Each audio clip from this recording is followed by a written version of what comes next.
Adaroma ashe MPP aban animonyam ama waboa ma 16 regions saban we wan bugana for animtia or back to parliament some neo kasei parliament last year I approve framework say yensi to and say MPP abana akankake ne parliament nso agiatum say yensi 32 centers of excellence across the whole country region bia ebenya mienu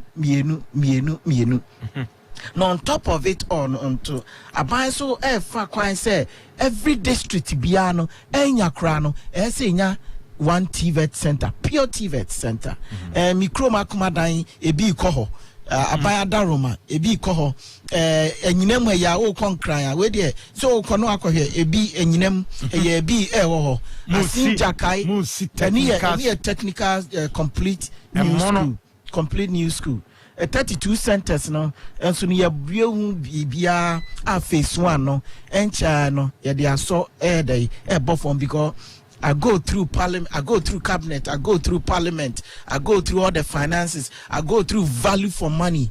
They say no all the preconditions na say has been met and channel phase 1 no if all the new regions near started with them. All the new regions are going to get more workshops. And yes, more workshop. Kahu emenya the who be emfonino ni adia ya approve no be bet show. They have state of the art workshops any area so ko ekrobi e wo wiase mu a enioma e wo ho omu disua ensanu adwuma no emu bi pepepe e na e be wo ho da bi afene no e ba ho ya no say phase 1 no ye fiasie. Okay. Phase 1 no because over the next 4 years we have to complete all the 32 centers. Okay. And phase 1 no ye fiasie because parliament approve a framework no for 32 and omo approve a facility for phase 1. Okay. Sabri America say go phase 1 where ejuma ye precondition for phase 1 no ye go phase 2 so ejuma ye bon phase 2 no ye den phase 2 no because 32 no ye seen in 3 phases. Okay. Phase 2 no so ye 12 institution. Okay. Phase 1 ye 9 institution all the new regions no Savannah, Oti, Northeast, Omunyina, Western of Omunyina, Ebenya, New TVET Center, Omunya Bak, Ombenya 2 per that region. 2 per that region. Because our Bible time say over the next few years, at least district Biano, when you know, so not less than 1 pure technical institution. Okay. Pure. Yes, secondary technical. Bian's Musia, more the equipment. And no na because on say Messi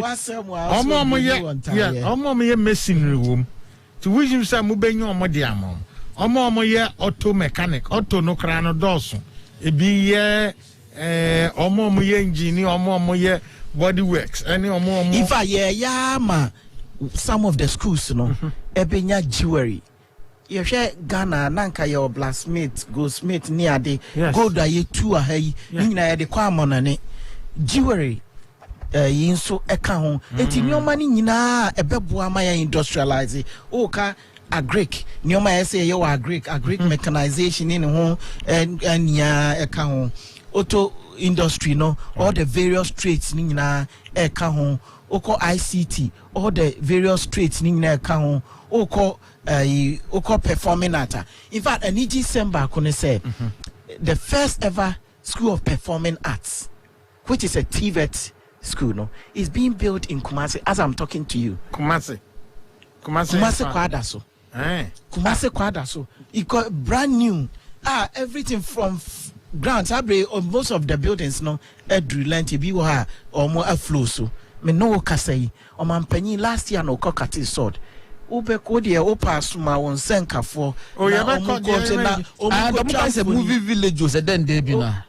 Yes. Omuko chamfoni if it's a only across tiana o do jumano kwambe nene befa so atitino because juma mu fan crofo mo amutimi obia oye artist no or kwa obi obeye ni makeup amano obi obeye ni dress am and you know this is how Aban is doing to make sure say ye bet Danny technical and vocational emu enti esi abo aban pa so niema MPP aban another at least the next 10 years because trajectory ye koi minua niema ye de mpanyimfo unya beye panyi you are gone enchirima enaka niema ye gusu ne ye ekwa da chinchirima eni beje na ye gudi aye to most of them ye be refining wa ha and na me hwe ade bi wo TV so India almost Africa there your raw materials in ye ya na de abre omo no ma refining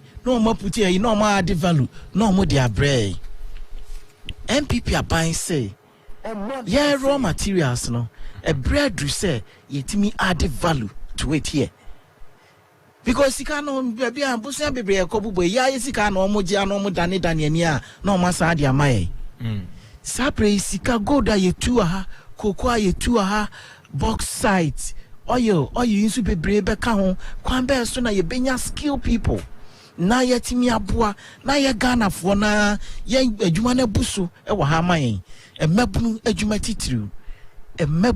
titiru entina MPP aban ye mampanyin na na dodanko akufuado ediam nimu se ehese ensano adwuma sua etumpon ne fa no ntumafia e wo kwan foforo Boiling point 2 free Oman 107.1 FM.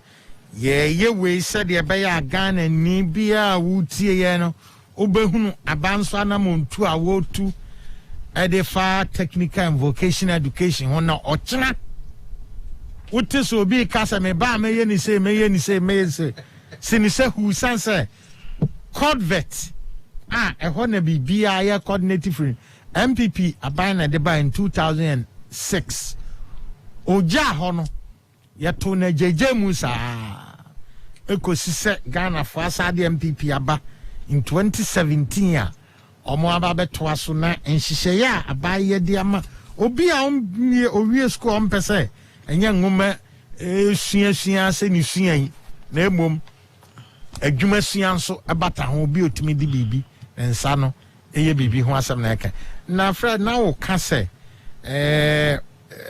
first no obi fi se bia ofiri ho a ontimi enkoye degree ana ontimi mfa obi ntimi mfa nguma sua no na hu hia mo ankasa anasa skill no because big kira say in fact your polytechnic cra yes say omo award degree any ade no nka hu hia ye make sure say omo no ewo ansa no adwuma yetimi edie bibi because industry mu no skills no nkrofo mu kwasa betim de omo nsa adwuma no ene ehia but polytechnic binim say bia eniema ani ho ntreo is a polytechnic nso aba ye marketing purchasing and supply HR HR say HR bebrebe no visa hin na adwuma minia and then I'll purchase it, and then I'll supply. And nothing ban essay all our technical universities. Supply chain. Or say all our technical universities should have a niche area. Okay. Now, making sure say they are doing more of technical stuff. So even though purchasing and supply, Krana, it has to be competency-based. Yeah. To the extent say, what can I even produce so that I can purchase it and I can supply it? Yeah. If it's not balancing, you create a crofo on bebana omunye jumanye. And penyinfo say, oh, the one no, don't yrea, ebinya day, engo. I'm so ready some manifesto be about brebia. You can say even gratis nomni adi cry a colleges of TVET by 2016. What happened? This is a government that every single thing or kind about TVET, will implement it one after the other. Sabre, technical universities are very excited. First, not technical universities, vice chancellor, now they are poised, they are excited, and they are taking the lead in TVET. Because when they are successful, we will be successful. And Abai making sure say all the plans that they need to put in place, set a bear TVET, a bit me a fan into my prefrano. Oh yeah. And the here, let's say Ghana for ebe buana ya bo MPP aban chidom na nioma papa omo ye magana man said the be ansa no adwuma besesa no asesa na mi gina wa fidie so e de afutuo ene chapa ama ye ma menom ye papa nom awofo wa obi to nchen se sabria ye ma no ko ye selection for almost secondary no but modern say category E, which is the technical and vocational education institution, you know, should be their first choice. Okay. Now, oh yes, your kids are now obano obua omwa, they will ever be grateful to you. If we say, so when yansa no adwuma, embuni kwasiada, imposo nya kwenya no so okwa manonia. A son and son no adwuma owuntino, tembiano. Ejuma obenya biaye ti ebe ejuma na se ejuma eguni esi yi nkrofo adia enipa hin na omo wo omo stand ejuma omo ye technical ye yi omadi empepi we HR ne ahon we admin ne ahon but the oye electrical technician oye installer oye tiler oye IT specialist no ye nyi omo just like that bibiti say even cyber security nanu moya no ena ye call Russia ewiase afa na nyina ekohia esiakan ewo skills what we call the World Skills International na World Skills International no Ghana the 81st member a sign abanyi enia eku technical and vocational exactly na enyoma na omo ye no estronko na omo a omo gina ho ye enyoma no most of them ye nkra o enya so omo ye mpanyimfo 15 17 18 na ogina no ye electrical installation wakata nani na oye no koba santi by the time sakra we China for no ye electrical 17 18 40 by the time only 23 no no wa ben wo saadie nim eno na ye ka so obi abia no wa ben eno na MPP aban pese eyom butaye se Ghana manyina no ebetimi na aboa na adwuma ebuso na obi apese obi adwuma wa by the center of the world Ghana we have one of the best weathers your hospitality and sumdwe wa bagana no wa bebie se adwuma no timi tu awufu bebre fo se sabria omuma ekoye selection no omo modern say omo first choice a man koye most first choice ebeye a technical and vocational institution what category E na ene na me bebi sawo Fred enra si yete se mampani akwa so the beef for beef a foundry and machining center na no be yo say make say aban say or what we call strategic manufacturing I bet me I industrialize your institutions your country na Ghana beyond aid agenda no aye possible na ekrobia etumpon bia no say utimi sa foundry ya ye koda na di utimi nane enade na utimi modi no na utimi etwitwa if you say car ekwo nyina nade na ye da hihiem impo abefo computer esisi animu and nade na hihiem empempi no sa nade yi ye da ye kokra free amanone ye nuanom e wa abosi okan ebia na omupe dade bi e de aye bibi ibe say age say akokra free amanone o se sa breed ye ntimi enye bi wa ha na ye ntete enkra na omuntimi emwa na industry nkoso foundry no enye we ne kase na emse enche ye bia na o mampanyi kate sword ewo CSR na ba konso KN UST onu nyina no o ma start construction dada enche bia no omu bewie enti foundry and machining centers ne ade a ehu hiama o man bia industrialization agenda say obe melt Ubenane na warimodi na fe wudi CNC eni ade atimi atwitwa nche bia ubi bi say a na ehia boat bi na ese etimi ko ema etimi ekotwitwa ye in fact watch ni ade ya ebubo ye ko Switzerland Oma be watch yemupa. And some of these things, no, omo the CNC machine, no, now oma computerize it. Na etumi atwitwa nkiti ayama ni ayo watch na bowa unmu room. And so na bibi wo so no na o kire emre. Saa nneɛma na of mine penny MPP adban yes said ye beya a beboa na Ghana afan into my pefra and we mu nyina technical and vocational education nti no so means we nya akwanya ekobo mampanyi echidom na mani ajepa na minim say ebekoso aboa ama Ghana man atumpo. Okay, what me ka message kakreb na fe what the questions a bread doctor. Okay, ansani ene wie or say hi the good people of Oman, please, can you please ask doctor for me? I attended Sunyani Technical School. I could recommend that there were machines, but our teachers could not operate them. So when I traveled to the UK, I saw that the lecturer should be sent outside to train how to use the machines. Alternatively, we can employ engineers from outside first. We have Kumasi University, but we import everything. They have not been able to invent anything.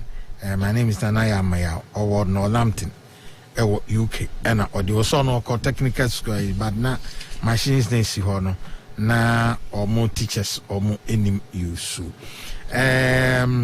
Also, okay, okay. Okan TDC. I don't know what's for any cockroach.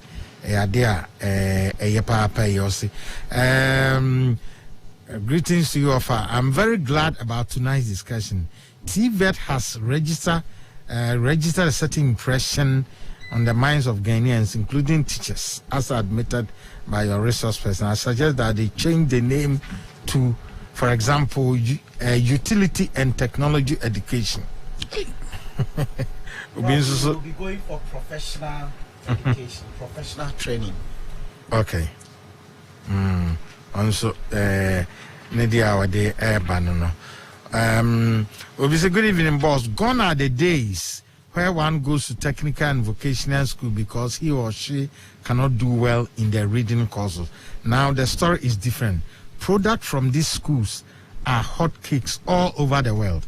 Even the new curriculum in school now is aimed at unearthing the know-how of learners. It is highly embedded with technical and vocational education. I must say, the MPP government is really driving Ghana into the new era where citizens are equipped with skills and know-how, not only in books, but practically as well. The dream of the youth in the small towns and villages is to have skills to survive. The Nanado-led government is making their dreams come through the TVET. I always see what Nanado can see while sitting down, Mahama will never see, even if he climbs Mountain Afajato. Hashtag for more for Nanaku Amokohe for Dance My Snap and we do a banner. Or no media Niswadi Huna Sundudo. Said a Fred the Cano Tremusa and I'm saying, nah. Yes, I can say, YouTube was also live. YouTube was also and no YouTube was so bit me as a chair or Man FM. YouTube was so bit me. I share now. Ye dog question me no bidi back the suggestion was say for more than 2 decades. Yes, or man Eddie. Yam quantum in Yasa to the sense, and ma at the technical education punyanko and cracono. And to much as right from the outset, Nakrano was asking Ubunua now Wakuno because we say Utifanko baby. Doc was here, Musa say, said number to me, I encouraging Quarano. It was from primary school level where I said, there's a carpentry in the interest, and I'm missing and I say, professional skills and be an interest. Said the bit I encourage you, Musamon Omunkuno, name no Muntimi, Hansen, and movie JSS, or secondary school, Aqua, fast course, or not, or whatever professional dating. Second one, so be said, we're interested also, can say, as a figures in the almost tripled into the course. Will be the capital abu figures na so amana and ko pepa because say nko fomu say nipa e ko mo almost bit me any beje hona ko almost bit me akọ TVET no aba be yibi into no side me document amount. Okay. Minia meda si bebre de home said no man e doso am say yentimi en kani nyina na kwan be mo obesa baby obeba be kasa efa Ghana TVET voucher project etimia training almost 13,000 plus in the various areas ye pijamu bio and yeah apprenticeship no na national apprenticeship policy make us a Ministry of Education the eco cabinet and also ye bekasa ho onyoma bebre wom bebo ye TVET ho bra na me ba question ne so me can say 65,907 right now and a technical and vocational straight technical institutions no omunyina e free TVET e free dada say any same back your MPP manifesto need to 200 say oh tertiary and also you free the other 200 because your mouth you here bia dia ko school unko purpose and kotua school anyway abai mausika na pay we na pedenti invariably I can confidently say tertiary education na enye for TVET nko tertiary education so e free. Okay. And that is what a country can do for its citizens. Okay. Now about perception, kwanya yefa subu TVET enimtiano as part of the 5-year strategic plan no, under the major policies no, one of the activities no being say marketing and promotion of TVET. Okay. And nutina abanyi launch what we call My TVET campaign. Now My TVET campaign now you go so no you start pilot which is career guidance and counseling with 100 junior secondary schools. You bet trema mana cover all the junior secondary school now a trickle down to the primary school level. At the same time no skills competition na ye institute Ghana and then wakodom we are seeing no and also no another way I dey be faso na ye bo TVET mudaro minua enkrana 2018 omo participate first skills national TVET competition ye no emumi ensanya akwanya eko Italy eko sua ade omo ba ye omo nya project omo ye a TVET ne betimi ayesa ebi anye wa papa wo sika nko na wo betimi anya akwanya akosua bibi wa amanone nneoma ensano adwuma sua no ebetimi di wadu baabi bebre enti eno no ye skill competition no afei nso no enchekra no ye bada what we call TVET ambassadors omo nso bekoso na omo yisu omo enipa dodo edi omo chi no na omo de abodaru hia TVET yeah you see TVET ambassador said is more for me and sakro mpa yo ba ko wa ye de ba ko be che free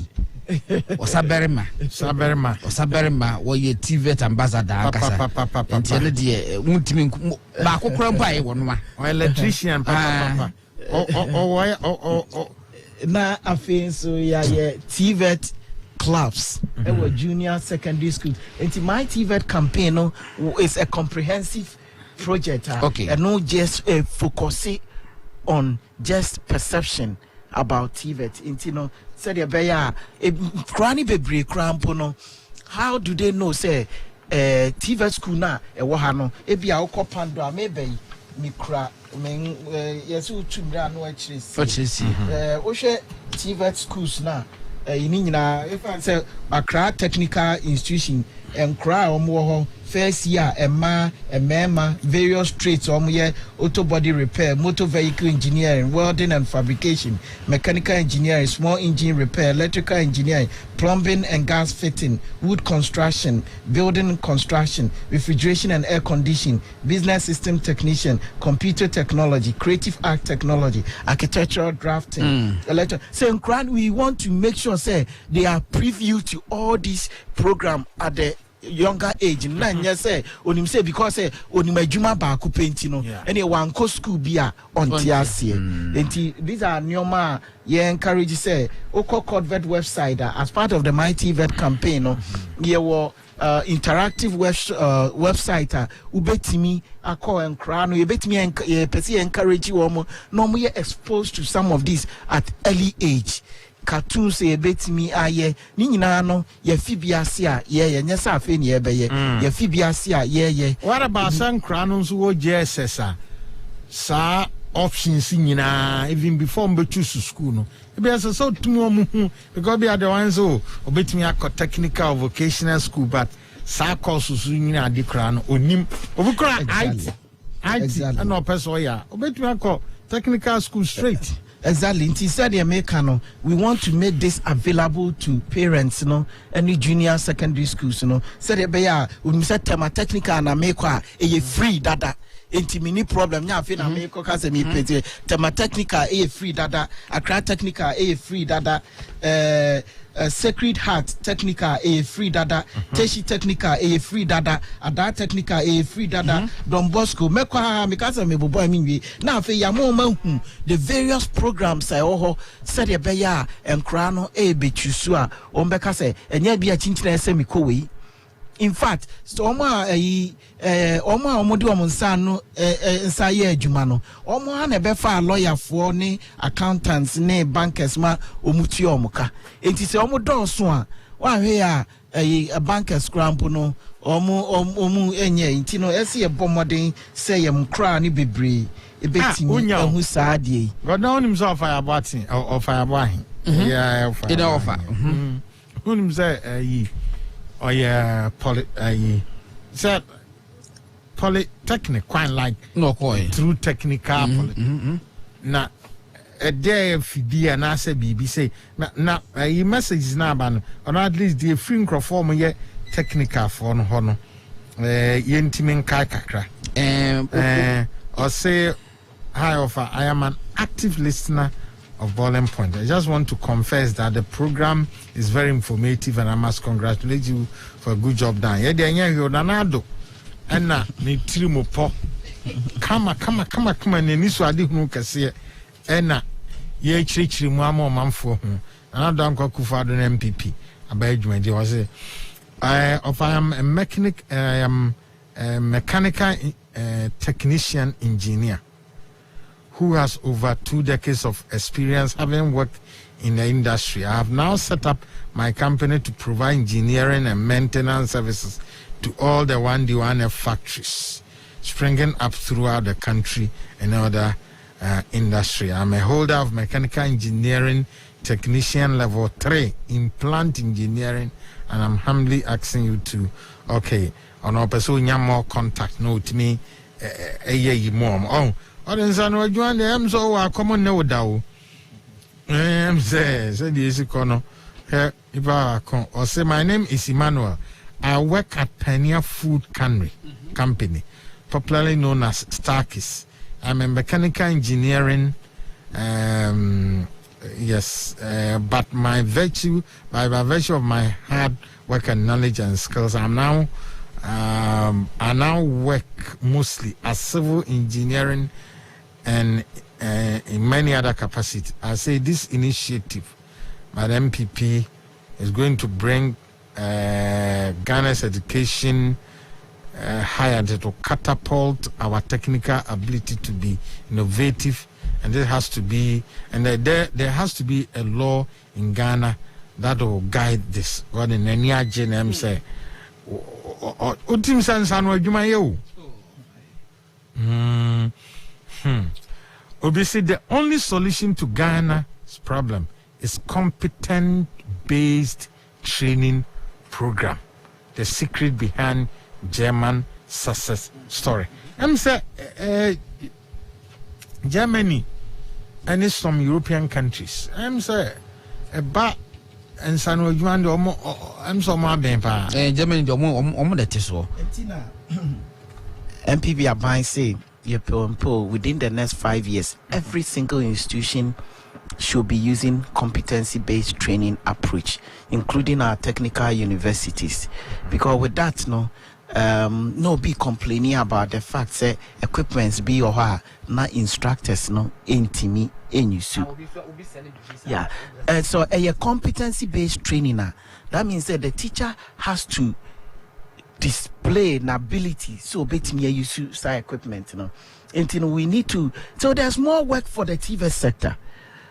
We need to get most people from industry, you know, to be able to teach and collaborate with academia to teach, so that teachers are almost training institution and use equipment, you know. We have to retrain them, and that is one of the things that we are doing to see. I do go back near retraining and also from time to time they have to do an industrial follow up.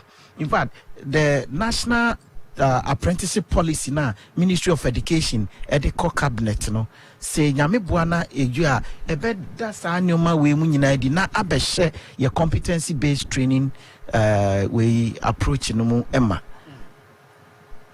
Alright, of MC bija doko kwan doko for just one last be FJ kwan na e besa petane no asa beta se di ko so sa fe na adin ko po e sipu apa fe den ko for the suggestions ne questions more eba suggestions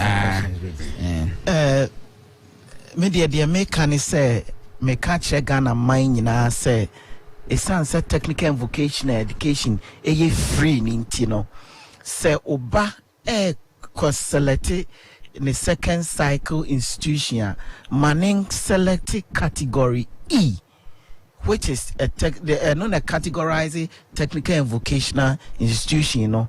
TVET a free unkutia mo bin kasa fe na ebe free. In fact, me says to say tertiary education be free with the new MPP manifesto, no tertiary education, because abaye ma osika ama wo dia was it the national identification card. And he says also we obey you, we don't even think about, because it sounds so or say ube mao national service period year free now at the same time 1 year grace period, no. That means a buyer or one share mount say ube year juma no etimi idol. It's basically tertiary education is also free.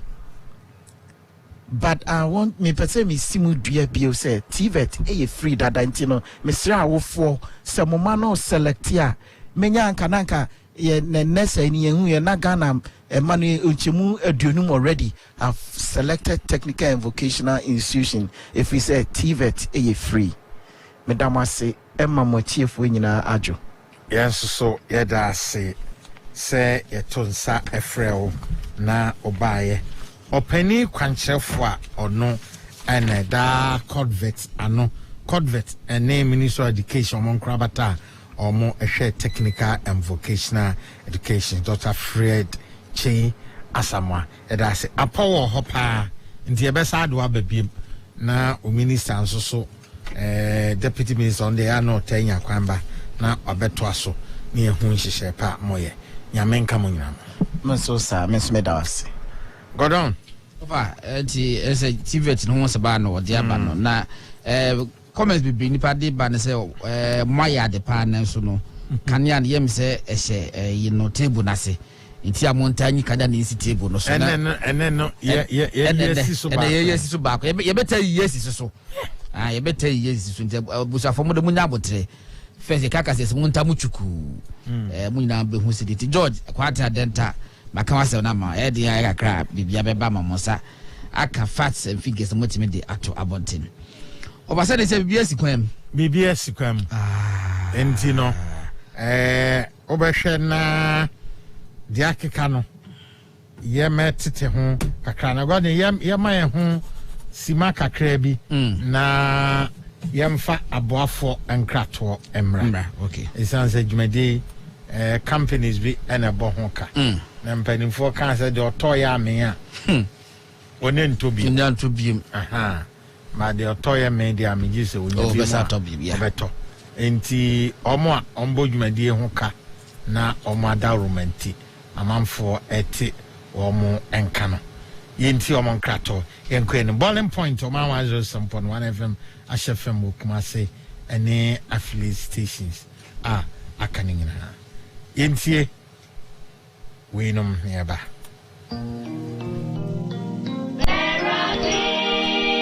Wonderful, praise the Lord. Bishop Wache Champoni, presiding Bishop, Living Temple, Resurrection Power and Living Bread Ministries. Kotobabi, maniji seme to nsa frɛ wo sɛ kwasia da yi ne kwasia da bia no join in live service free 11 a.m. to 12 noon.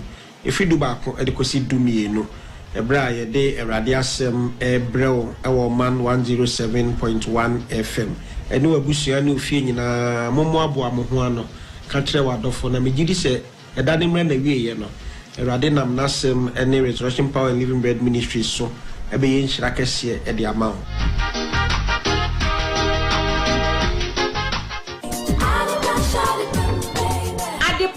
Kofa bae wasan de 3CP papa ebeboa efie bia aba mese adepa de etwamu da wo de 3CP egu somu dware a eba ho ban efi muamoa ho fa 3CP efren so hohoro wanu anopa bia na ma wo se ho ban wonu aduane na eja ana eso hye ehyewo a fa 3CP efren so fifa so eno ano no wo hyewu wi a fa 3CP efra eso fifa so na beboa obebre 3CP ehye pimples epompo ekro na ekumkro animrimu ya wonso 3CP so de enye na wo drugstores bia mu atufonko adepa pharmacy ene SGSSB ene hwani mu okanshi fre 0302 664 832 Kumasi adepa pharmacy e wadum ene Hello FM ene hwani mu 3CP efie bia hia 3CP bambo Tobacco roofing na monpriye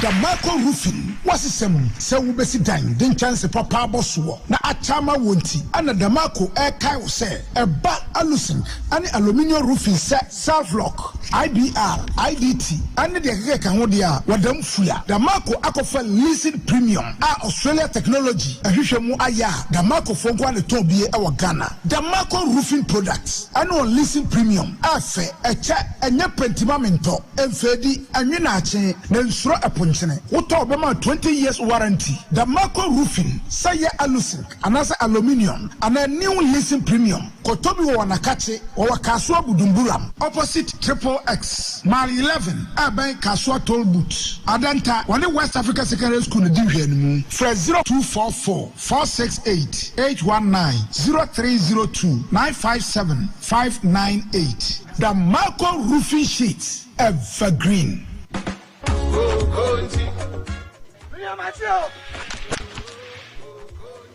I'm a camera.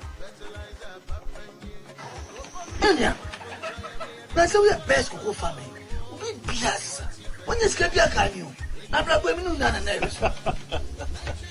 Oh, really? Or AMG cocoa fertilizer another room. Miss, or your fertilizer. Oh, the moon 100%. Oh, assassin Musazi bit today. Nitrogen, phosphorus, potassium, calcium, zinc. No more can be. Share only Shannon so. Fertilizer sign one nitrate nitrogen. Zekwa go chemical shop yarima. Ebenye biato. Inti kwekwe kwafo etufu. Anaye koko hoduma kona kaje oze. Kwada koto fertilizer. Some another one. AMG koko nti fertilizer. Asa kutu fertilizer papenye.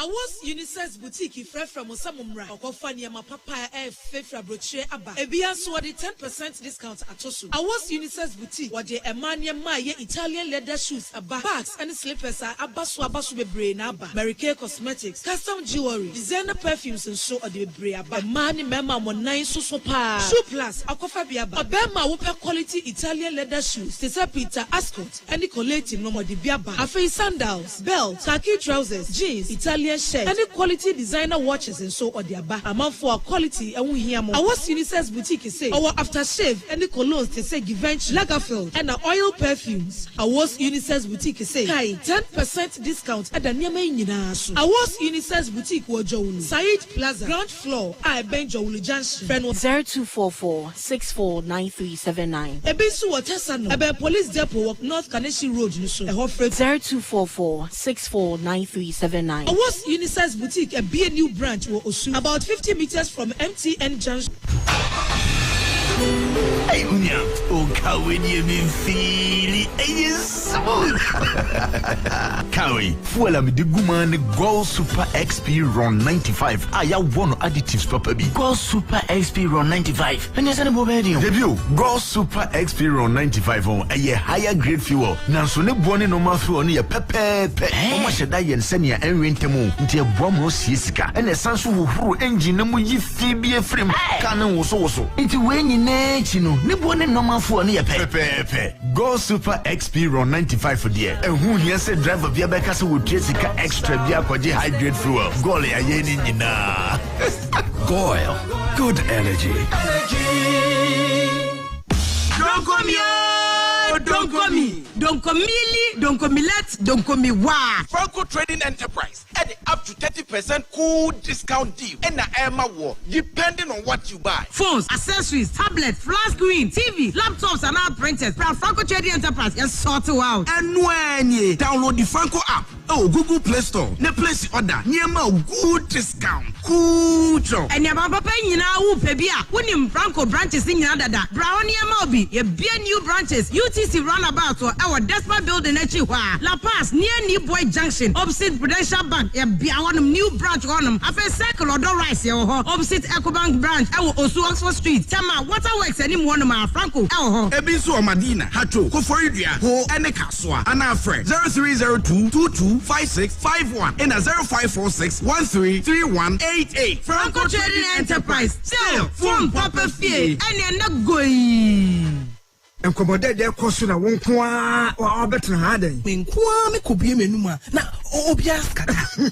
Amofe asimo ho ne say obi onumu a ya nkaboni biba very unpleasant. Na obi ehunu kwanya onfa so nka kire wo. Enye se minimo masisa me toothpaste asisa. Ma brewo cleansing charcoal toothpaste and activated charcoal whitening mouthwash. E bogam no ban e ma wo se yeden se pampan efiri wonum e besia no. E wo antibacterial properties ya e boa e combat bad breath na activated charcoal ye wo mono eno so aboa ama wo se aye fit cleansing charcoal toothpaste any activated charcoal whitening mouthwash I am a last stop yes etete no na nananom de bidie atwi won se no ema won se ye kama no we de more research akom se wo petodo a ko Royal Dutch Pharmaceuticals ewo Adabraka opposite Evangel Assemblies of God Church anafre 027-665-2200 and 056-188-6514 FD ashusha sa ejedi enkrato yi mu agye atomu se eye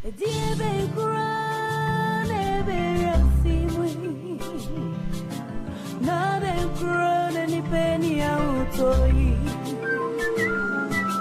yare kone kumyei nare ni ariwe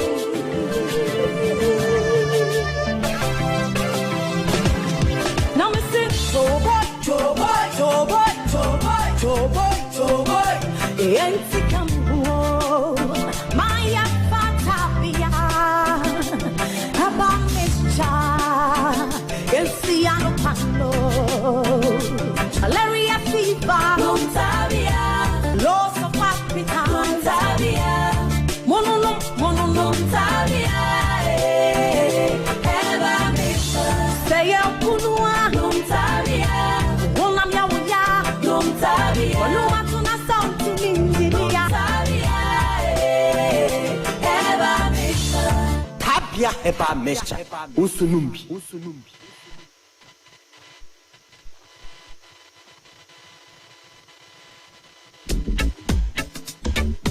Mamba Emo Pampania Samo Weina Emame Madome Mamba Emo Pampania Samo Weina Emame Madome Ago, Omana de She, your Emo Papa or Yamamu ha a day. Emu Bene, Omamba fragrant rice, Dadaba, Gold Star, Red Star, and a Northern Star. Omamba, a fresh, Nanusio de dead, Emuina, Ubenya Biato, Ghana made stores, and the stores are Hudum. Unia Ninkutahu, our telephone number 020-679-8723. Ghana made for the unborn generation. Emo Pampania, Samo Weina. anokwa send a grace homeopathic clinic esa ya de ye be nya chepa o ye be san so service kapa nentiase wo be service ka wo grace homeopathic clinic that's not how ya de do motion oba ne right o ukwa general consulting laboratory services physiotherapy general body scan and dietary counseling bibia e free grace homeopathic clinic e charge pay are you sure ya no krepa ajisika kakra bia wo betua e de ajuno wo mu no so de ennam papa sa ho so onantia no kasa enkoye we adwuma kakra bia no abrɛ aduane eto yema na wo ya wo beti obi se menjare so mentiapo betasa wo yare da yare kro da wuhuru eno ane se obekɔ grace homeopathic clinic na ɔde abɛfo mfidi ahwehwɛ ni peduanum asaw yare grace homeopathic clinic Medina akachi abola stop for 0556 181 666 and 020 006 7500. Grace Homeopathic Clinic. A mission from God for humanity. So for fridge and as air condition for fratono. When say Energy Commission our app for Frobia. A more who say electrical appliance a waterno. Hey papa and as any papa. App needing certified appliance app. Now over download your Google Play Store so. Into Google Play Store. Now search for certified appliance app. Download the install app no. So install app no via. Afei enter model number. Yeah what yellow label a fridge and as air condition home. Fridge ni air condition information in about good phone so. For information no compare yellow label no. Next say a pana. App koi ma hu enyama hoden dudu a obeyi sunu busumi bia. E Ghana isika mu. Afei channel so say no yellow label, no good. It is a label yellow mo ho a. Ento app koi ya betumi abo e mo hu store ben wo pa obenya air condition. And a fridge is entry nyama hoden bebre. Bra wo to fridge and air condition no. Ebre kro na Energy Commission for so hwese bia wo gina to ade no. Won fidie na e papa na. Certified appliance app ebebo mo save enyam hoden na wo sisika. Energy Commission no yellow label, no good.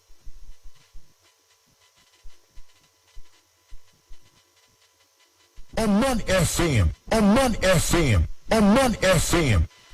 Memaka ba ma chance de ba bowling points so Oman 107.1 FM HFM Okumasini affiliate stations ni ina ye kan ho asem Awos Unisex boutique omo ojolu traffic light Sai Plaza edan no mu Kanawa Miracle omo opposite ho na ye kan kire we seko ho na ne padi bebu su papa so di sisi wo ho kwa obenya ne pa bebre America se kanen African way no nanka wo omo terminal 3 departure hall shop no nkwam nanse na de okomo branches ahoro ni nyina mu a obetimi enya ene pane bi ewo homo a ema mo pe bag a ene mo dress match nicely no oko Awos Unisex boutique when you be kama Ghana made shops no dosu ebre obetumi akomo akoto Ghana niema mo aye Ghana mo anu nso de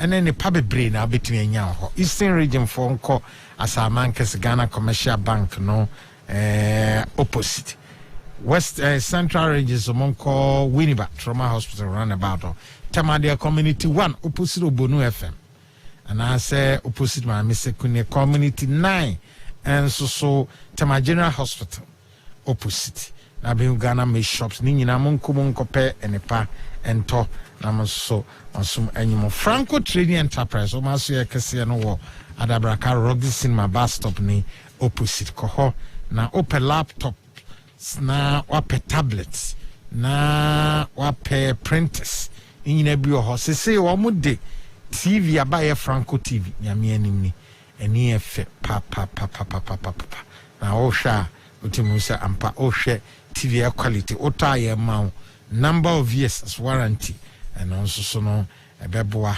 ama o hwa de papa ofi na utim se ba electronic ne ama de sese no Franco ni dia na o konsoso a phones papa abasui abafu di ene de ahoro nyina bi ho eba phones accessories ya nim se ni nyina no e papa mu pa no Franco ene wo akoye odiesa amame na Energy Commission ene kasa sese o ma entity se wo kwakoto de abafie na wanhwe ni yi a kwakoto de na nso bosome so a light bill a obetua no obu a wa complain de wom ni se eniema na wo to a afutu a ya na Energy Commission for omo edemano unti almost say yako Google Play Store and I say App Store ne ko load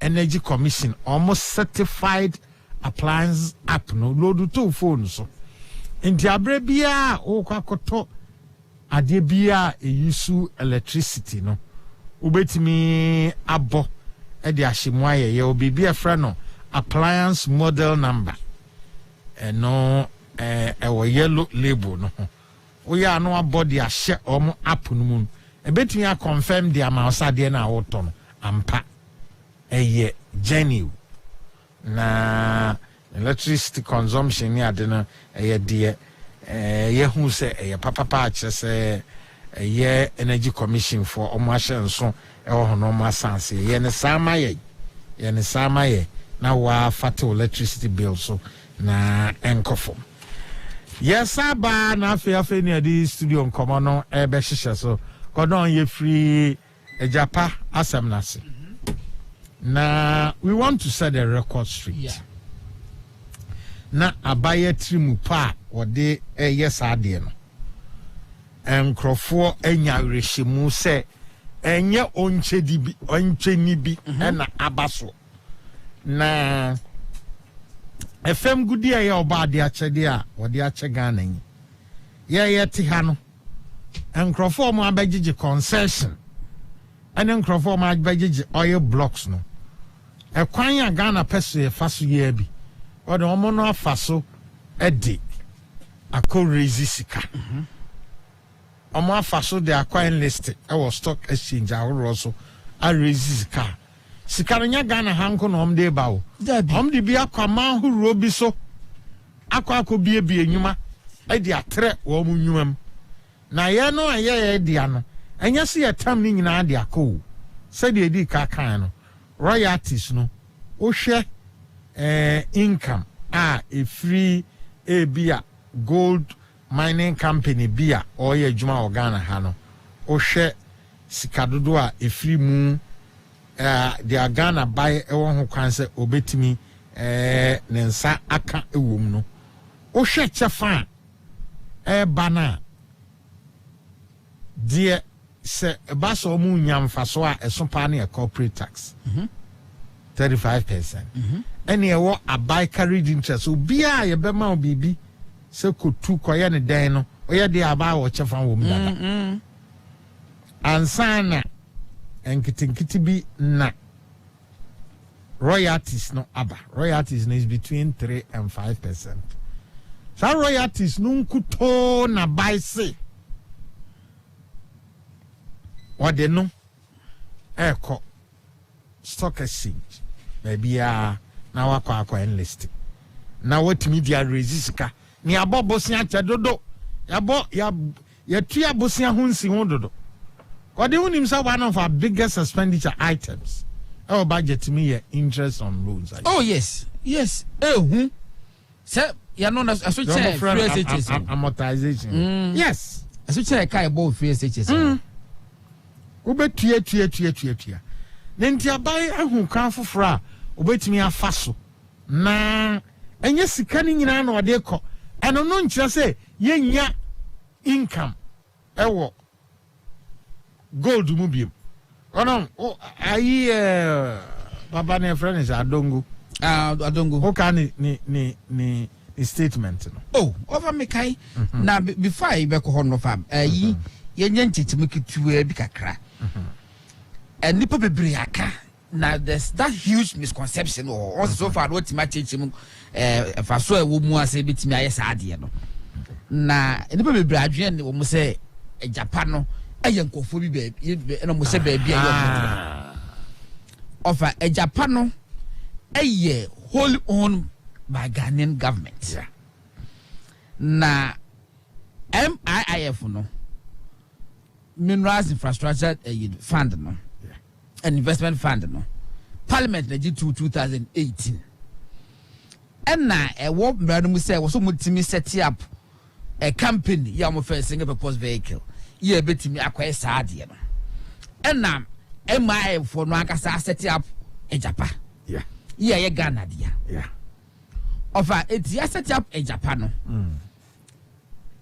was says yeah shares na you know ebenya no royalties no and you say yeah they collect the London stock exchange so now you flow to shares IPO of this was the first time IPO AD Bomanya IPO omo ye bi Accra House of Folk Accra House of Folk offer omo ye ya no ti na bi e ma to gba fed the company e be majority shareholders ya omo na control House of Folk no sadet ye eno tie royalties no ye be yi kakra the cost stock exchange no so no ye be say yi kakra ne ya flow to shares but still Ghana government be majority shareholder of it sadet ye o I just say be 50-50 at least ye be Ghana government be maintaining at least 51%.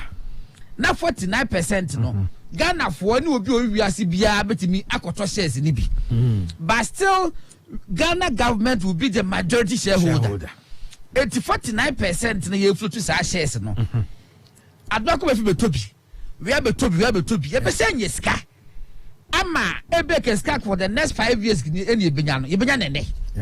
Yebenya ne ena o ma cheche nema bia obodi se ska no so ebeye ofa ya cheche mu nyina wo ho no mo enye se ade no da wo bia no se ne ebeye krata wo ho se ba bi etu gold no about 10 companies na yebenya sa royalties na free no yebesi hospital we wo ho yebesi wo ho yebesi wo ho no mo sika no kwoto sa kenten kese no mu a enka enko da bi ena nye se bi paduasa yenka se enya mortgage Dabi. Anya besiabo. Yemfa nkosi awo wa. Yenkoje grant. Dabi. IPO ene ye kwa akoye. Ye ko flow to shares. Initial public offer. IPO. Ye ko flow to shares. Ama nkofo aba betobi. Ghana ni bia obeso tobi obetumi atobi. Na momo no Ghana ban ebesa maintain majority shareholdership no wo. Of a bonny ben what they be. Bonny Benny wom. God the men san chire say no royalties ye free royalties van say a tour ebia ye free campus on bed to mining ye the 20% ebe called mineral development fund. Yes, there's a fund called mineral development fund, and also ye free mu the photo we are there na 2.4% ako Ghana Revenue Authority. For a management fee. And 2% in so echo say MEF na yatin mineral investment fund. No na 75% no out of royalties no which constitute 3 to 5%. And no enna they call a Japan royalties. Among so at their cost stock exchange. Yes. A cotton no more raising funds. At the Amaye. Obinka government carried interest of 10% will be on finance and coca. Debbie. See a corporate tax of 35% will be on finance and coca. And no ewo. And this will be case Obia Sisa Ghana gold. And what they kwakosi a wajiska. I like him to get fund project. Say omo the get fund project get fund proceeds na akwa J 1 almost get fund proceed ebeba for the next 15 years no a 20 billion as a day association square you and abide the akwaje 1.5 billion and went to me amfanye ebe dey na buy nim say proceed ebeba e say the other akwa jisika ketu abi say na God talking about sika dey kwaja one road fund Inu safusa anytime. And omo call UBA. Road fund. Sika. Afibiano. Ye jiji. Tow boot. And nyama sika. Ye jiji ni ade. Sources be a constitute road fund. Ono kobo bosia. Ewo UBA. And omo di sikano. Ekokosi awo. Omo sikano kosi awo. Bosia no de ban. Godin. Yamfa nkwa nkotua se bia on the road fund no enya kwan bia na editua dabi ye maintenance sika na beto ministry ho no Godin kabo kosha omo a na omo certificate ewo Ministry of Finance omo certificate wo ba bia system no new no so koyibra na de kugetua koyibra nyentua oka ene road fund na agu and talking about adia obidi ni sika kwa kusi awa no road fund ya wudi ni nyina na koy wa nya bi dabi and offer hedging yeah but what the drusu nua no Alex Mold na wo ye GMPC CEO wa nkoye hedging o kama Ghana fo nyina ati asem ye hu se wo de Ghana si ye nyina akwa hedging e ba se fa so ba ro se da bi wo de 25% pe de koye hedging enti wenye ade bi a yen kama Ghana fo nyina ati ase MPP fo emfa Ghana gold nkosi awo wanko diska MPP for enka say gold near the kobo besia. Yes. Omon kan ne sa. Yes. Eno amon ka say ya kote ekuo bia. E da medical bi ba ko bi. Nipa bi ba. Da bi. Enna ba ko mo sa de hye mu ne say obi a oye adwuma ewo ajapa anase MIF no. Wuyi na dia enyeye in perpetuity. Sa ro keka no. Ade be na ye ne sa wo bi ase. Emra no kwa che say ofa afi bia no. Enam say ye be flow to shares e japa for be flow to shares ni ntino ye be ko annual general meeting of course ye be ko AGM it be say the banks ye ni companies ye obo e ko AGM yi bia if na say ko pa COVID-19 ba yi mini wo fa banks ni bo hono ma ate say GCB bank omo yes a omo ko virtual annual general meeting omo ye mebwa another bank crampo yes omo ye because e mandatory says omo ye etomo ye the virtual obi atiri fie na zoom in obi aye and mo take decision say see wo e was ye yiwa AGM no be kire say ye nyiwu e say maintain wa afe no ye be maintain you where is this thing coming from media ni nyina ofa when there was a asofo no wo kwan no ho no won fanye on fanya ne sermon ahoya de bi ni o nya hoya no e nipa mienu ntira sanya minua gabi asara kire da akudi ne wo mu a ana say ya osafo mafo badi ne wo mu a ofa kase ne nobody will talk about it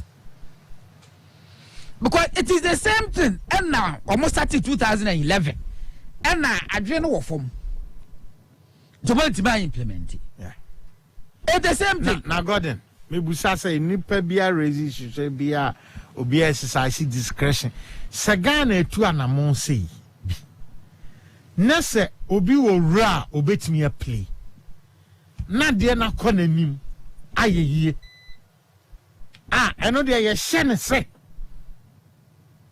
o de wo ben ha o de wu ye se nti u be som bi mi etimi de kwa eno de nye yi da bi because unua wo ho obusani wadanfo wo mu nti no o de ne se wo kobie nti big six na mo de sika so no ebusuafo miensa bi wo mo ntwitwa wo no munyi obi adi mfiri omunyi mfiri ya bob blasters ye hu abedi pele ma mienu mu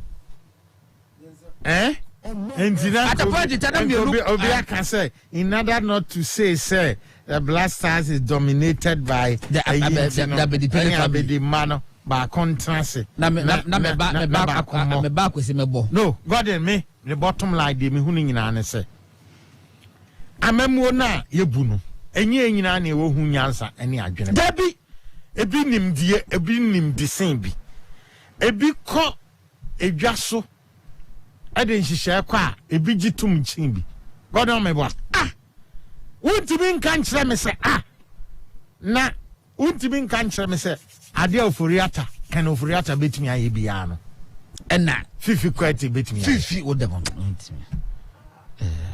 no be an Greek minister wa ya fu boka a Greek minister ya wa ya fu boka ade a kan oforiata betumi aye bia no ato force betumi said anasa ade ato force entimi aye de chese kan oforiata entimi nge kan oforiata ansa no be no wa operate bank investment e kama are running successfully akobi ebi wa mo ne wan ohun ye we say the osini da wa botan so no odin nsuo beto ehun betu so ensu begina ye won krofo a they don't have the know how who adongo nyi na say na adongo kwa newspaper be publishing it din say wadeka adongo eka wo the bank no man ye job license from one na me what then yeah na esese wo restraining wo kakra restraining ja don't pa wo fa CV what me did you Dr. Baumia oh yeah I don't know can you take your CV respectfully oh I don't know can you take your CV to baby Dr. Baumia e qualify say oye adwuma na yeah GCV near consider Crawford aye omu interview honorable Adongo respectfully baby Dr. Baumia didn't CV beko ya constitute baby interview panel someone in Nkasa we no oko ha ya beju CV ya beji ya junior place wa okwan ya junior ya interview near the wakwan na Adongo wakeka nsem we nyina wi enkofo mu se anwa na otugu gofo ani ofa na Adongo kwotena ase a wafa pen paper atwerade wo say ti heading no a Japan royalties fraud is the last straw. The Achem Sakawa boys and grandpas must go. A Japan royalties deal is a big fraud on Ghana by President Akufo-Addo and his Achem mafia. And his Achem mafia. Yes, you mortgage get farm proceeds in excess of 25 billion for the next 10 years to borrow 1.5 billion. And yet you could not expand educational infrastructure and build new schools to end double track. You mortgage bauxite buried on the ground to Sino Hydro to borrow $2 billion, but has nothing to show after almost 2 years. You mortgage ESLA proceeds for the next 10 years in excess of 30 billion in 10 years to raise energy sector bonds of about 1.3 billion, and yet energy sector debts remain unpaid, and you have since accumulated over 2 billion additional energy sector debt with power producers threatening to shut their power plants. I say an energy sector of some mortgage there. I say ESLA bonds. I say you mortgage ESLA proceeds for the next 10 years in excess of 30 billion in 10 years to raise energy sector bonds of about 1.3 billion, and yet energy sector debts remain unpaid, and you have since accumulated over 2 billion additional energy sector debt. Just say, okay, offer media hampo the sound pro na wo twa no podi enkan fa me ho. Say be one and din wo nya kwara. I don't be trying to me no gu asenkan fa me ho. But tribal you know what they start saying. Look, tribal headline. A Japan royalties fraud is the last straw. The Achem Sakawa boys and grandpas must go. How? Who I don't know. I don't know. To me, a friend will be at the baby or free at the yen. Now, John Mahama son. I don't go try no. I would day. Would you too? Now, about Trump as former president. What about post to Facebook? I have said, yeah, Abraham Yene, when it's home because already what the car catch a chum for say a one headquarters of Galamsey.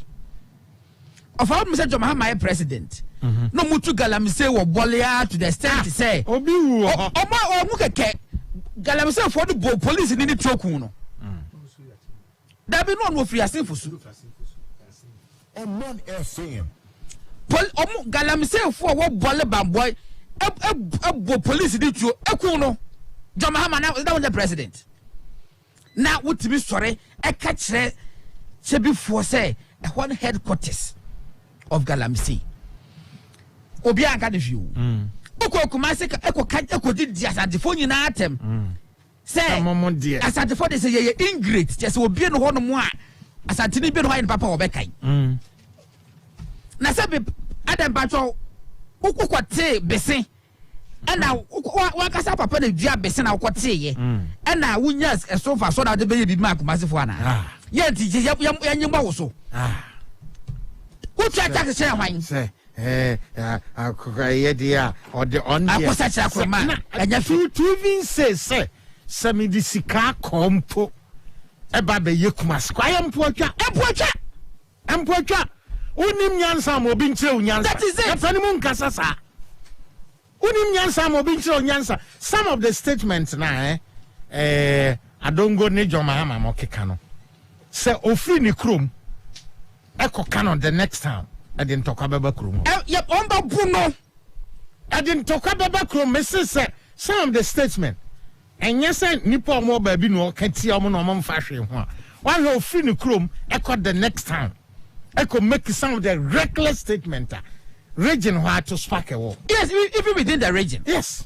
Yeah. Somebody said a hono where is any where but we know the same region. Because I said, well, yeah, a best packet trouble war at the best like as with you. Okay, because I said when you now offer 24 hours down, John Mahama be beyond precare the conscience. So we'll be put our share, just our share. Or shop if you friend in Sile Queens, the other brothers, yeah, to Imam, yeah, to Imam. I don't know. Say no, I can't say, oh, my toss so far, my toss, my top 3. Okay, this is the last one I'm good. Last row. Babe, this is the last one I'm going to buy. Sydney Bonum, Papa, no, Sydney, no, or Baby video, or the back out one. And this is phobia court, the restraining Sydney from releasing the video. Oh, yes, that must be baby. Sydney Bonum was a warrior video. Ya no so mo se mo restrain se mo manem anyeye na da wase also you be video and so offer me just say obi bia asantini akani bi na kwaka asase mo se pe ekeja atom ekeja atom ekejo Mahama the first person a obesa be kasa asem no whether say fan ho e fan ho he ni kromu no ni kromu ni o no fa jo Mahama krampo de o sombe kaya 2016 Dr. Baumia a running mate to Nanado. John Mahama a flag bearer of NDC. As some of the northern region, they say, Adana mobile to Ama and the MPP. Ya Muniano a running mate. Mia Muniana, maybe a flag bearer, and I'm on to mommy. That is his mentality. Microphone to man based on the tribe. Based on the tribe, boy. Are you reckless, Uncle? Very reckless. Are you reckless? And our TNDC basim and omu gumsan o chiwomo reckless leader on fashion where the CS was so manti because procurement in him amonti CS was amonti because procurement na wonam ene utimi efadin de to ebinum so omo baby Achim Mafia and Sakawa boys. And dear Opeso can be an wint minka. Now you are my tribe from. Na I adding one more Achim no so an I day. As Achim no hunam. As Achim no hunam. One more. Only a dongo reckless more candy more catch obia. Na mu yi omo try wo yi achimne free mu a na ye dey of a inferiority complex na wan fan mata ho saa nya dey wan fan mata ho saa I can understand it and the first one ya achim no eno nkwan ne bone ne why bone and I say achim no ne ma saa de na wo kan bata no se oye sakawa no as achim no ne ebe me hu say truly oye I don't get it. Now on one you careful of her because you church in no more wa hwe be kwa akiri opa musa no ho achim fo dodo asai e na wo no kurom so mo ko ye adwuma na achim mafia achim dio edin bi a person de from no frɛ wo mo but ya achim no free because yen tro ma musa enya yen kasasa yen reckless yen kasasa yen kasasa nyansem sasa wo o president would pedienti e ma no hwekra emfo mo ho oh wonder on fa ho na me dey free say original parliament e make derogatory remarks be e for say prempe hunti free wo e free wo na me nyini say me krom anasa me mpotamo kwa mani bia ni ho a obebu John Mahama adma ko ba fi na tie kwabra asa na bebe mu no hwo papa no nya atwom ye no anodin na say ya o adore Professor Nana James. Oh, mama fa ma admako be preko. O adore Nana Professor Nana James na tie 14 years. He made a statement. Our politics has devolved into one of the insults, intimidation, and unfortunately, in many cases, has become increasingly violent. This is an anathema to the sustainability of the health and wealth of our republic, fought and won through the blood and toils of our forefathers. As a servant leader, we pledge to abide by the ethics of clean campaign devoid of insults. Oh, no. Mama, no. Also, pledge said that. Or call a quadro Professor Nana James, and we make it that statement. Say in politics, maybe I could run at the date was Okoka Sansem, Okoka Sansem. That's why your politics no be making sure say be clean. Now, Mama, a typical of him. She said, "Okay, kakra." And say, "Mama, was say, I won't promise to MPP's rabbit press conference, Mama, 19th November 2015. Emra na a year. Let my vote count. Any MPP, any other groups. Yeah, fight is and maybe electoral commission here. The response Mama could give us, they say he was not going to respond to MPP's rabbit response. That is number one. Just say in Chamwa. Tie do asakacha santifono. Yeah, I know the mama can enyumre no. Sebi yen akoko sa chenya kroma fe. Odi eno to nchenya. Tie ni awosai eka edifa members of parliament. Yes, December 6 December 2010. Ewo mra minority can say heritage fund sikano a omu eyusu ni sa no. Ne response o de ma ye. Emma minority then ye na ne doso ese de baloni. Odi ano eto nkyanya na nsen ye omuko Supreme Court. Na danko akufado ne MPP ko Supreme Court. Ye bu ateni wie ye no ateni amem. De mama okan ye etiefo ntieni ye.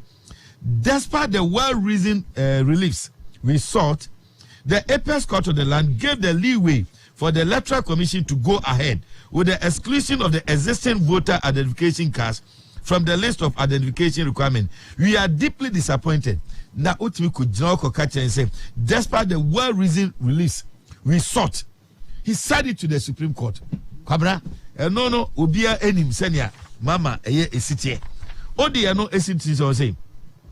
Asemba akwa oka edifa DKM for no. Ya na manfo refi. And the mama say oba obetua di eyi Colas Bank for no sika no. Kabra tie. Or say, when I saw the category of even some of those who have lost money and have been duped in this game, I was shocked. Intellectuals, professionals, I will expect that my uncle or some illiterate uncle or somebody in the village is the one who will fall prey to something like this. Kamera? The okacha omu no. Ese onu wo some man for the omusika koto asofo ni nimdifo akese. Koto no ofri se no ofa bi o wa kurase. Kurase ni bi na be sa de no.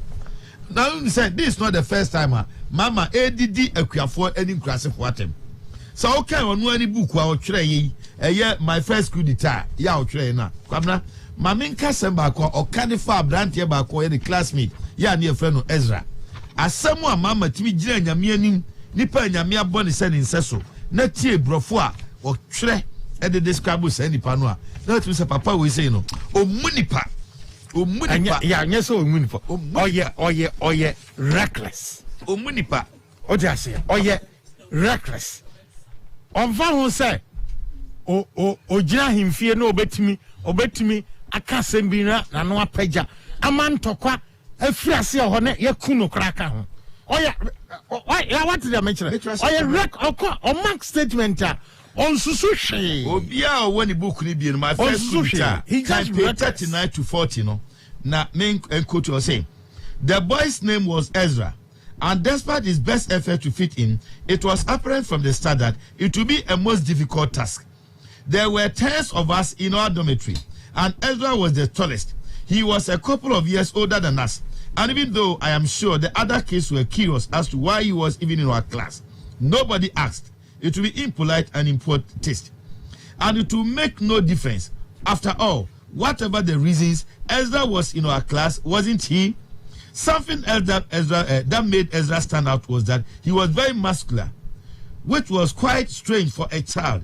His physique resembled those of the men we sometimes saw on the campus grounds clearing the underbush with long, slightly carved cutlass. Their skin, which was blacker... classmate, I only know. Their skin... No, me remember more if you are a man follow ye. O classmate, I only know school. And now, would you any school fees? When you're fiction, when you're a real story, when you're fiction, to say, dear, Obia Boni Trimu, I cannot a character be, Obia only know at a school, them one domitraco school. And now, when you mean now, watching woman, and now, Sopano say, the hot is separately, or the hot is will be on the door. He said, a liberal some the door, don't be. No, I heard a chapel who baby on them. Now, yea. Beyond the new appetite, man, and you move. No, beyond the new appetite. And because it's all your church be deacon. Oba so because I number or kind of Bible baby. If you are suffer. If you are any decent job. Cabinet hey. If you are in Sansa yaw. Man said, Oba is on in Sansa. The Sansa in was say the rest of us were of average size. We weren't weaklings, nor did we look as though we had Koshoko. Though standing next to Ezra, you might be inclined to wonder, I wasn't at all surprised to learn that his father was a farmer. Though I would have guessed that it was an animal farm and not a cocoa farm, because Ezra looked as though he had been born, raised, and fed in mud the same way as livestock. MPP for Mama is Canadian class, and as before person would say, campaign one year campaign say, you're quite rally. You now, how reckless. What you say? We, I dare we, ya, watch row, and dear for Nipa da Seni. Yeah, repeat it again. No, I know. It was so. I wasn't at all surprised to learn that his father was a farmer. A branch in the grass in the and yen one was said, Papa Kueni. Though I would have guessed that it was an animal farm and not a cocoa farm. Now me did say big crown and papa no, why ye a moa a fool. Now I near Nisa say a cocoa Kueni crampuba. Because as I look as though he had been born, raised, and fed in the same way as a livestock. So ya titino amana duane di saboa. And this a personal Otimbedi yenso. No so no school bay. Okwa tamale no. Okwa tamale free achimota basic okwa tamale no. And okwa to no honom. And what describe a branch ni sa. Na Ezra no so ye ni krom ni o. And what describe no. Na say your mama describe ni krom ni a. Me and ni frasa asukori. Ne honam yi anankum. Tisa bua bi. This is the person we are talking about. Kwamna. Yeah. Na mama chat for numeri. Na ye se nyame aso mo man no. Omunipa. Na dwen nyamba bi obi. Kwamna obedan wo bu nipa e wo mra akwada. Wo no wusi so kakra no. Wusi so no. Wo se ko disco ko he ma no fo. Obra ye si so nya de ko gina dia so dem ya bono fo e pan. Wo say the next disco we go to no baby na okay. Watching girls swimming. My first guitar. The next disco we go to watching girls suing to their favorite songs. We were just being teenagers in Tamale, spending the city we had earned and having what we thought was the time of our lives. My first guitar, page 138. And you look crumple. Was say my interest in the opposite sex at F1 was developing. So what? Na near frase e come out. My interest in the opposite sex was developing. So one of the highlights of going out to this performances. Na kono man na kono akwa discourse. Yeah. And discourse was the prospect of seeing pretty girls. My first discourse. 133. I say repeat what be ma'am. My interest in the opposite sex. Accra better bicycle no. Or Accra when you know better car no. Obusa bicycle bo. Oh you ni ya someone who e da auto mama. Osanu no ko disco akohwe ma. My interest in the opposite sex was developing. So one of the highlights one of going the out to these performances and discourse was the prospect of seeing a pretty girl. My first coup d'etat, page 133. What you say? Did you come? We had permission to go to nightclubs and dances. Dad would give us pocket money and stipend so we could afford to buy whatever records we wanted. He even bought us a little convertible so that we would zip around town whenever we wanted to. By then, he could afford it. My first coup d'etat, page 129. And somebody may be. Sabi said the channel no. A crack to a just or no. I'm so deep here, you could na any disco, onko disco, enko pema, onko disco, hunuma and water. There's on the one I dream, Musano, the one I dream, Oko disco, Oko human and what. But I could also end national service, Roger Sika, and Metron, or no one be a fan of the anime. The Akano, or Bonnie in our said you see pay, or see we spent it aimlessly. In the same problem, who is Caswa, Cabramanfia, no matter was say we spent it aimlessly. On one FM. I had how crowds also might want a team. The net disco you go to, watching guests swooning to their favorite songs. We were just being teenagers in Tamale. Spending the cities we had earned and having what we thought was the time of our lives. Teenagers.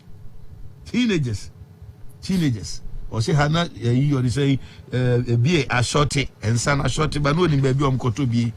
She said, now wait. Children so actually when you had the address and yes and a home family. Now we would you didn't send out your macadabing. O back of Fabian walking kind pay in fear na pen or pay whiskey. Oh, pay whiskey. Oh, I heard you, Yami, or may I just agrada. A crowd can come when you are so any as with your role model. Or no trapping to Mrs. my hero model. What you say? Oh, I'll bring that. Now, answer now. Young chatty for now, Yensinya me as my no man penny my power. And Ra, a year me back the autosmy and San Unya infusion, a Rama Utuba Adumakumbefi. Yami Inshanupi. Cabra, now king Nanamu Kumasi. Na say Asante Mai, and maybe soon ya. Ya can say Yahoo International Airport, you be Hunubia, a Yanadanko Kufado pencil. Minyada didn't run in Rachina Kotsna Airport, but now fed than ye dear Siwonom, and in Sassia ye pure good jane. Maybe Saki to Yana Airport, Sam no my year yet is a KGB. It's in the attack with Diagro, if Rabo Abonia Far Red Park near call. But me in one, Yanum be Piemono, na airport to be a Pehonco, if a quadru baby creso quite becum. And na young Yakurano. A free airport runabout equation and quadampen for beer co ako in city. So the tutu sikapa over 23 million. Your mama dear, no be catches or your airport my no de akado cookie from no. We be a kwasia papa. This is the time. Yes, it's Santa Quabra. Na una mama kum. Wonam tech. Wonam yamia empo buokru man hokoya say no. Kohenya no danko for the name PPI honom. Na dia wasa twa na mato so am na ye kese kura ni sen kwamna say no sa unique credit for sika ni ade na ye tua no amma kumasem ya san sorry na dia mesra ni sen na midi nkrofo bi achi wo railways wo mo so hihye adwuma akrofo ni bi o si chani town mo ye de esis kanaba da kwamna he be bi mani ko no american no sa chef amamfo otie mo do so na mo kwa mo mo hu ba yie pa konkrofo no mi di railways achi e honom and one more dear China Charlie, and you know my days in Covonzi Canaba. Now you are moving park on them for the when your best was no idea, Johnny. And no so swap bois ama, ya sorry. Name of the miss and say, your man Penia Kufado, I ye at your Magana within 4 years, no less than 4 years, no. O beer ma be one before questioning. Your honor bet ye and we call independent, and we call independent, Miss Remo. Almost a beer bet me a genuine reason be out echo, but Miss Row for any 2 man penny, Juma Waye, any party no. Sabi, if at first you don't succeed, try again. About 2 man penny could phone the car and say, a long distance and that short a more be not down now. A binum deal genuine reason, but we are not supporting that year Pamucho. And the bill so Kwabna can tell you, say, Pam Yumi and Sabi, and this is for Muska. Okay. Now, I'll go there and mention it. Our various constituencies. It may some mutual ye. A bino de genuine, men coming in a boom. Any son man in Yansasemu, a chopper. Misre, Nyabutre. Say, I saw more trouble and your mom, baby. I want to take committee. Oh, and last Sunday, Chief of Staff, Eba Hobby D more than 5 hours. And will be shy. Dr. Baumia so cross swab on. Nay, Binuma Kuma, Kabnabeko swap pacho. We are winning the Ubinya. There be a mechanic and not Danko Kufa the chassis, 1970, and then a Yaboso. President Kufo chassis 1960, a brand of Yaboso. But Nasco Tia Netukwa Pai. Say, last year, Yakona say a tipa yanko, Kaplasta and Kedia family to Wuna. Woman is saying, and you oh, man, is saying, oh, something no frase. Obakonanim. Oh, say. Mekono MP. Na sele mesi ahyehyɛ mo mekono MP ameko. Yeah, oh, kona mami read message. Or say Mahama and Adongo and the like-minded are not only reckless, they are not only reckless, but they are crude, unrefined, and uncultured. Are they uncivilized? They are uncultured, they are uncivilized, and they are unrefined. Sagana enemrema baby aka ho abomu akokoduri se wo be kasetia yadmako baby na sadi odi baby a ofiri be ka ho na waka no wo badwamu no nyesa nsadwa ase asem nyesa wo bedroom na mom ubenya kokoduro di baby obi firi nya wo firi hobi edi datem. Now you're very, very uncultured, uncivilized. Disgraceful, uncouth. Uncultured, uncivilized. Yeah, cause Mesa Trasubi. It yes, Sremo in Koto Duguyanim, shed your mampenia ye. Nature be beer fache. MP so winning, you know. Brown was a funko to get now to Trini Padabel. One cassa baby, I won't send any panum pel or the mafia and the coy. Into the way you also brown once a make cassa and piece nina. A beer so soon a new cassa, I miss air time. A beer time pa. It miss also so brafom. Namunamon Cambum. Near to me win because I do need to make a grassafo. Young cat 2008. Me sabi, Anya she croman peninia more castle bayeno, and then pempen so could druno. We can't afford. Na yet said that o baby, abandon your cast where papa no co independent man people sweet it no, ye lose ye, a mere molding and fan shamra, a mere molding and fan tumra. Yenina young kabumu. Me sebio so a me sense, Kwabna wa bemwa, and a woman yajuma. A free national, a copy region, the constituency, a letter, and a yen yajuman. What the catch also na yajumano? None of them fast about power. Any crassy and empty any day. Obia moon in some baby, I could drop Usmemi and Sano, or na ya wine, a free national copy, Brafomia for Bia, Cambomia yajumano, do draw through Mount. There have been Benya the engineer, Yansa Koto Sheboom, and a yen yajumano, mafias. Another uncle who for the training said, "Oh, she said you was here, Amma Dr. Baumia, and exposure noir. This should be the exemplary you should be here. Now, Yan Sabi, constituency chairman, secretary, regional wine, national Bakubi, Tim no Domia Yania Daddy, Miss Rapatino, a switcher ubia, young Fankabu, Babiako Drono, say Abano Kobase, a so take rana, abandon Yamintia Barini, Bansasa Sotia, Yankoyanim, and your foot to your dema. Pabla? Dear Echo so we say, dear Mamma, you know, I foresaw this. In the article, enough of NDC's politics of ethnocentrism, tribal bigotry, and nepotism. The true story Ghanaians must know.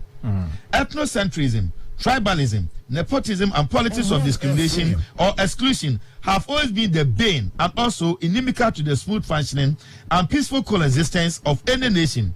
Therefore, any party or group that consistently cherishes and practices them must be seen as nation wreckers. Unfortunately, the NDC party, right from its incipient PNDC days, has developed a notorious penchant for that. And did they swiftly do by pitching one tribe against another, especially between the Akans and the Eves.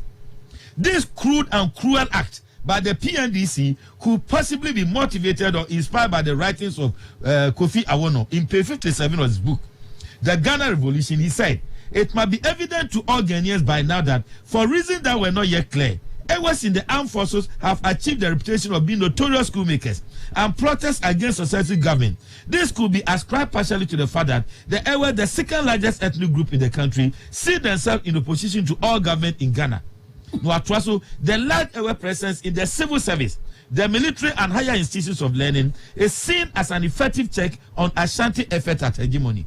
Years later, Matthew Adabuga, a member of the AFRC and also PNDC, as well as a close confidant of Rawlings, in his comment on the evil tribal machinations of the founder, stated the following in page 62 to 63 of his book, Rawlings, Murder and Lies. Rawlings told the other soldiers in the other unit that the recce soldiers were not normal. He also told the regular soldiers that the boys' company or junior leaders' company boys were too arrogant, and that was why he closed down the school so that they would be equal opportunity for competition and promotion. He told some of us how Jiwa and the airborne force, were the defense platoon at the time, were going about doing certain things around. In order not to go alone, down alone, he tried to pitch one tribe against the other by making a few of the Ewes believe that it was their government and so they had to defend it. So what can we say here? Very good. One of my role models, and grandma, you know the pedigree of this woman. Yeah.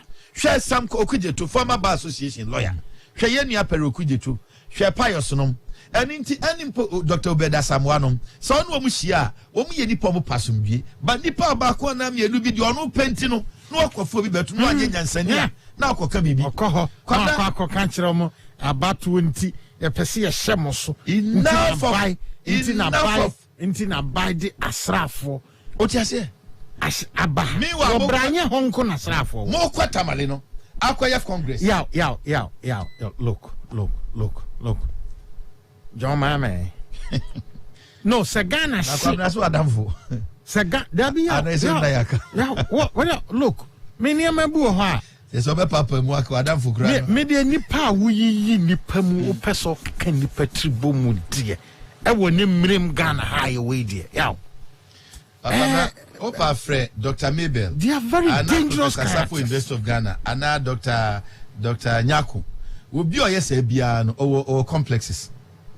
Mama or complexes. I'm telling you. Will be or Jenny Hoodian will never look down. All complexes. I can tell you. Oh, now come I can't. We are yes, any power. So share to say General Ignatius Kutia Champon, General FWK Akufu, Lieutenant General Afrifa. No me I can fool. So will be the kum warm ko free and this is stronghold beer. Kasano Beka. Should I better say Justice Cecilia Crantiado, Sarkodi, Justice Sarkodi, Justice K. Japan, and retired army officer, a year Major Sam Aqua. And as some ko free baby, can this Beka saying?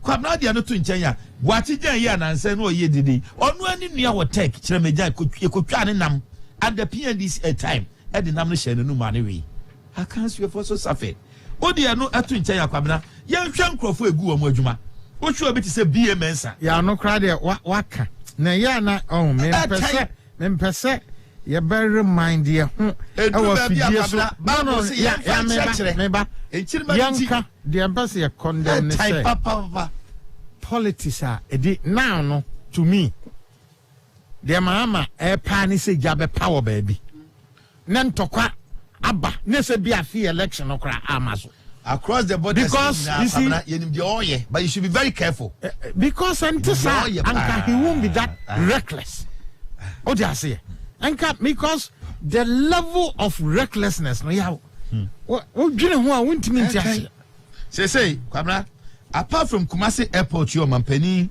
his excellency na Danko Akufo-Addo wo ye terminal 2 and 3 ya akohwa yi no woni say na me research and na me say NDC for a year terminal 3 ya mo ye nkan ha yi no Kwabna the 30th November 2015 NPP abanye be wie no 29 June 2018 yet we take credit one the a year 30th November 2015 yen ye be year no 29 June 2018 and ye be sa adwumadi we say kwabna dia no to nchen ya ena no omampani dada yewura mama eko yewura otumfo na say to send you sit here no oje ahoho osoma oho oka nipa nyina bom na ukoye asabie son ukoye anoye asema ukokra no honum ani brenti ena amanfo yagege amanfo concession inti me ba me de bemu wo mu he had forgotten so otumfo abon na danko akufu adabasaja bema bekwen udin fatao sanya wan kan grow good kagui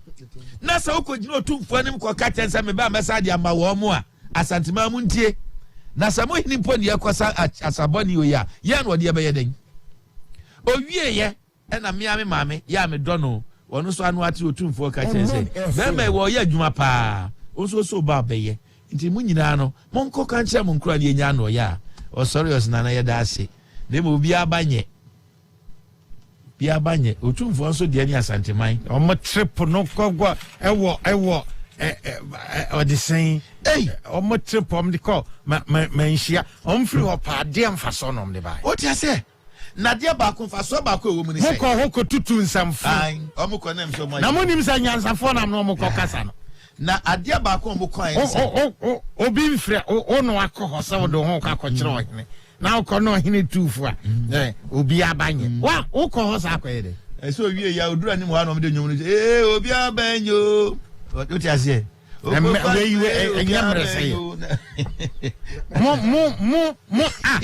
na system akomko kwabna akomko na kamanhia obedan wapie na ko yesi e pedo mu so bambone mo ye mpanimfo mo asoro dada kire mpanimfo sorobo akwafo odo am ye hwe nyi mo kokko gumu political party and this brand in any go party anymore. What is the essence of this trip?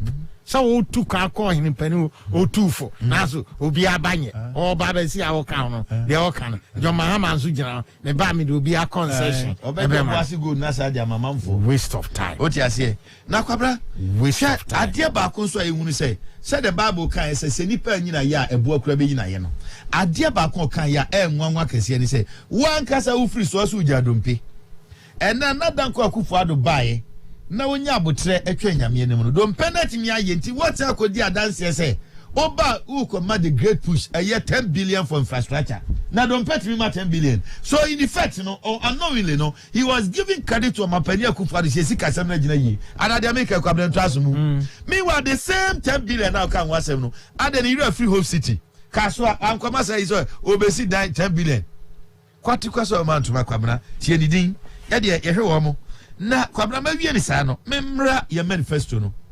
empanifom ye manifesto no ye bebo mo abaso pa when you are progressive a massive improvement upon the previous one to the master people for tituni and communicators no dey wom ye nya training kakraka ho beboa but said ye sitie no say wunya we no in particular ne kutawa a great weapon it will be a modern me dey say ye call Cape Coast menya bi 10 time na me dru Kumasi na kwabena ye me kwatwen na odi say sort you know na me dey aye me dia kama bibia wo ayem photo ni bibia ye modern because afi campaign no enya de say yakoba me be gina platform na doma ko be kasa ye 1-to-1 ka de watimi aye na nasa tu wo ka kire ye no ka de watimi aye kwabena odi no etu nchen so a enya sa manifesto no okwatrasia na de S24 de eye di o man pani adwuma awaye no and the various sectors no ene yakeka dia bom eno na manfo nya nkranhye se enu ntie betuma ko nti o man pani asida kese no ekoma ni team ene wo mu nyina o dwumadi a wo mu ayen na de Ghana fo busa sese ni se ene sa na tie dia enipa mienu ahwira di kan no we susu ne dia wo hinifa na kwabranya mwanwa Mama no edika bie na no aka say I won't promise again. modernghana.com. 3 December 2014. Was one shebobiem. It is say dear band wa ba shebobiem. Odi ano to nchan ya. Was 4 years not enough for any president. myjoyonline.com. 16th October 16th August 2016. Osim fie na enso obi di mfie miensa ne fa beye de wo fie gwatwe timi de ye no etu wode beto amagana fo susu dia ene sa na tie dia ene sabi otwen pro wadu krum eno so ka ho bi ntina edile no the ataso mienu was say give me a second chance and I'll be truthful eti dia be de dikin o kan ya akwabena ana oye enya afedi o se yema na kwanya biem na obeya no credifo eno no ye dailyview.gh.com 23rd November 2018 etuam na no meka do ka kire yen eso ye akwanya oso ye na ko wiase na koyi wo hawo suku na ya oso si ni Ghana nyina na ko wiase no na o se double track ne kofa no health insurance and the whole cancer the primary health care beba na ko wiase health insurance o the capitation na kwa santeman kwa bna ne kan we se no papa no na ne asinipa bi so ebraso so anya botro be kai capitation na wie ya eni pa samom cost ni che ya wa botre de nya bi ama benyu do anita di soso ena kwasikoko ametoko ame za kwatsena kuma se ko twa se muduebo ye the capitation abeto kwa bna in between eni pa gu sabre no. Meanwhile, you had earlier on promised one time premium. The amudi ko ja santimai no. Na sabia so obi ebibi ayo bibi bia enko be soa ne soro pa. Iti be srebe bia wakoduro no opani ma kasa ho nte. Wan hwe ye na ye pani na se nkura beto ntade a anam beto ayi de all the same. Obeto all the same dame. Kwamna kane no kumasi playground ya be adishman sa na okai obekọ no bosa kwada pa oni pani no ani no to da minute no oboni se wote ne kwakwa pa sabia tie for fansu ni twani ase kumasi to ma odi eso pani odo sa kotum o se to ma odi ase kumasi ede enti sra ku ya di futuro mu agro kwamna odi he no eto nchen ya botaye pa ba ku anto mu suro ni se ye manifesto no beto ye no so amodi photocopy ene ye so amukeka bomu ani ade a bato ba ye hu. But the Ghana front cheers and say, who are one non-pub opposition, but Pim Sabre, dear Maya. Now, what Bamun added the other because 2016-2012 manifesto of the buy and Kamra, a idea essay. But fortunately for us, the Omo Kikano, there is nothing new under the sun. The same thing, and Akamra, Wamo Ekika Omade Eba. What the Kiaka say, they will create 1 million jobs. They will create 1 million jobs. Ya de nyamia se okreti a ebenya bia ye na mom kwate kwaso mantuma na watie ni din se papa obetimi aye ana wantimi nye kwabra yenhwe we say I pledge on behalf of the NDC that yes you know can we so be creating aduma e dia maye we say our plans include an aggressive job and entrepreneurial program in the public and private sector that will deliver a minimum 250,000 jobs every year. A total of 1 million jobs across the country by the end of my term in office in 2024. We will put Ghanaians to work to earn a decent living. Emra ordinary Jemen says this one of Casa Simusi. Kwabraya Musa said, Quatu Kwaso Mantuma Cheniding. Meanwhile, a year 26 October 2016, in the heat of the campaign, Wasaka said, I will create 3 million jobs in second term. October 26, 2016. It is a year 2016, the population here 28 million. Na yaku enim ko better 10 million. Say only free 3 million, about 1 million. Vanasco, yanini. What we say? He feels so jittery. Odiano atun tanya, yansha bosha wedi kadra. Employment opportunities for all those who are willing and able to work. And no NDC manifesto 2008 paid 46. He said it. Bakokura nani so 2008 paid 60. In the pursuance of our people first approach to national and social development, the NDC believe that it is the business of the state. And no crown camera, it was a paparominim deal form. 21st century, it's not the business. Said Dr. Dan Kwamu in those days for source, and nano, so Amaba Koso a private sector. Now, 21st, a baby abedre, which we can say, it is so responsible of the state to create business. No, Timianko, Yenaka, we are at here for a day. Odi ano eto nchanya wase import duties kwabra oba obeti so ya dana say otiswa aboso ka fo obeto wo mo but the point is say etiefo 2008 pay 45 of NDC's manifesto. The new NDC will not introduce any new taxes kwabra nya sa ne kai. The new NDC manifesto 2008 page 45. Meanwhile oba ye no taxes nko amde begu so no kwabra over 75% and amde buy. Contrarily, another down call Kufuado or Guinea a Jadi Fohun, Nan Pipi mine and Kono, Ya Gina Jadi Fono, Yan ya buy no, Yanka taxes Aquabna, Ya ye Eddie Afrim. Within this period, taxes in Kwana, Ya ye Eddie Afri so, not ye for Ebinie, 1% special levy import levy. 17.5% of VAT on selected import medicines not produced in the country. 17.5% VAT on financial services. 5% VAT on real estate sales. 17.5% VAT on domestic airline tickets. VAT for micro and small enterprise from 17.5% to 3% flat rate. Import duty on the importation of spare parts. Levy imposed on Kayaye by local authorities. Import duty for all goods by 50% and 30% for vehicles.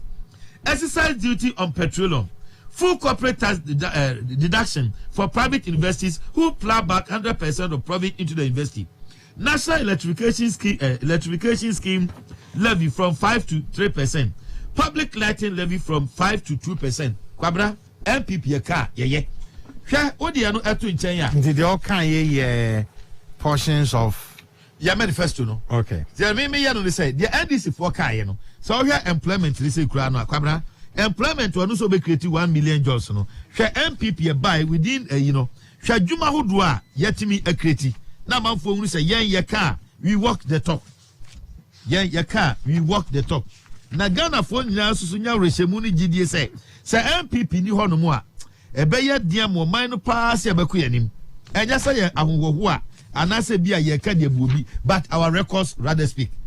Eye wo hwe say akwabra, hwe enwuma hodo a under security nko ano ye bai hwe security ya fa over fire service ya 2,542 and a kwabra ya fa omo over military enipa ya fa omo 3,060 representing 600 Air Force, 260 representing Navy, 2,200 representing Army.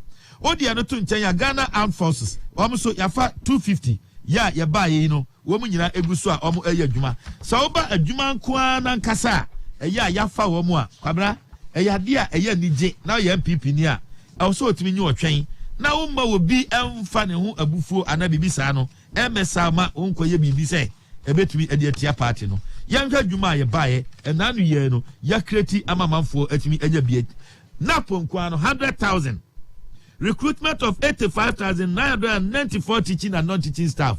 Say kura nyame adom ya senya financial clearance yenim say afinu ko na wi nyame pa na bibiansi ya ye be fa bia kan close to 100,000. Recruitment of 17,187 security personnel. Recruitment of 80,000 nurses and other health workers. Ni akika we nyina mama mo kan ye say kwamna ombe bia dwonu mantim no ekọ wi ase no eya wamu di wamu so manifesto no say they will create employment for the graduates. Na momo ja graduate unemployment no wamu kwa kan no ye mama kan ya ni say I am not a magician. Mama test unemployed graduates. Our Peace FM online 18th November 2016. Kwa brother ka kire omo no oni bibi di wase jaba no kro no papa no wase na no pa setete no akabeka so no buntu otwa bi sa no akambi di aguso. I am not a magician. Mama test unemployed graduates. Peace FM online 18th November 2016.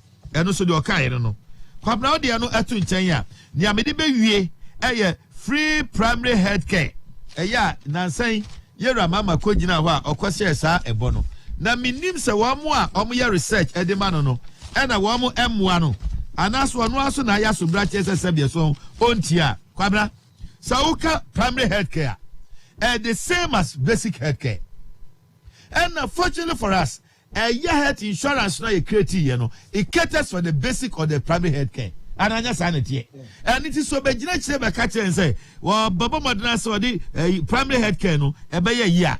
Kwabra, we need the worker. And when you talk of the healthcare delivery system, no, basically, Kwabra, you move three.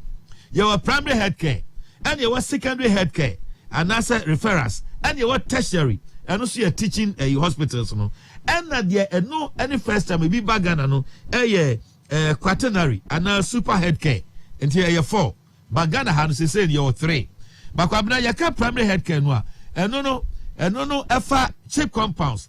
No health center. No your district hospital. And polyclinics. Yari omutiti no ebini malaria, ebini hypertension, ebini diabetes, ebini child and maternal care, ebini say immunization no ni ade no. Ni nyina no health insurance no e cover. mama ye and then one also about the primary health care bebe no kwabra obia kwahwe NDC manifesto. Let me quickly quote it.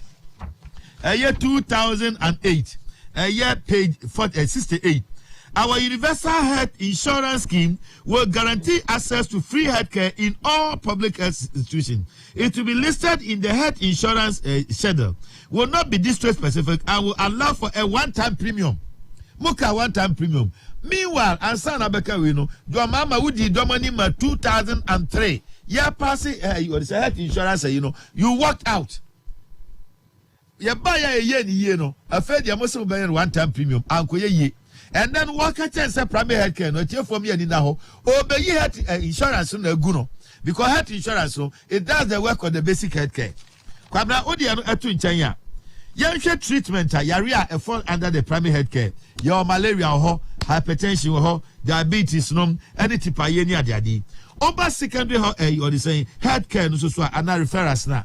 And only regional hospitals, that is a Confanochi, and Kolebu, and Anfanse, regional, and specialist hospitals. One will be a henny and nomnia Diadeno Musa. And now, but the tertiary teaching, Nusua, tertiary, the same healthcare, and I say teaching hospitals, Nusua, a treatment of Miano, Quabra, Ebene, heart operation, cancer, bone surgery, any orthopedic. And then I deal with saying research I mean any penny for a boamino. Am I young to say a year Legon hospital in the first place? Yes, it was under John Dramani Mama. But when said then this specific rule say on the bet me I did your money home. Oh, the young fan says sample credit. Oh, there be a mills time and a professor the vice chancellor IT. Yes, I'm gonna call you loan from an Israeli and that make us one no it doesn't. Government of Ghana, the sovereign and at the essence of the University of Ghana Hospital, no, it falls under quaternary or they say healthcare and super healthcare. Yaria kwabna omu essa and omu ye nwadwuma a kidney transplant, a heart transplant, liver transplant, and brain surgery. Any yaria kesia sano as it stands now a fair and not down kwakupuado ye develop. So if NDC test I say University of Ghana then as I we say no yet me treat you honor and I come to make and trust one as and into the walk at saying any contompa semi young former president all the nyina and he say na dwini nyina ne say Ghana for no na sem nyina ne say Ghana for the yen chat ye wura fie yin nti obekoso adis antro no a enya dwuma finally assemblyman fo ntie we say enne wonam ane wo hye assemblyman fo yi say oba obema omu obema kwabanya sa netie obetu omuka obianwe 2008 pay 31 was say measures will be taken to ensure that meetings between page 31 of the and this manifesto 2008 page 31 was say measures will be taken to ensure that meetings between assembly members and their electorate take place as required by the law because they constitute one of the surest ways of deepening democracy. The measures will include payment of remuneration to assembly members to commensurate to their functions and duties. And what shares happened 2008. Kwabra 2012 page 63 was In other words, central government will assume responsibility for the payment of the remuneration of assembly members and the possibility of achieving this objective through the district assembly common fund as a tied grant will be examined. Kwabra, question amount to ma. Chiedidi. Your first year say Navasco and also Trasso. That's an end yabebantem, yabe Trasso pa. Boiling point. You walk a piano, there's nothing new under the sun. Quadram Darcy. Yeah, that's a boiling point 2T free Oman 107.1 FM Asha from Ukumase and the affiliate stations. No, a baby, I'm fast that madam. Melco roofing sheet, papa. What Tom amount 10 years warranty. The Melco roofing sheet. Omaso Yakasiano, Ewo, Kaswa, Budumbram. Triple X restaurant, Omni D.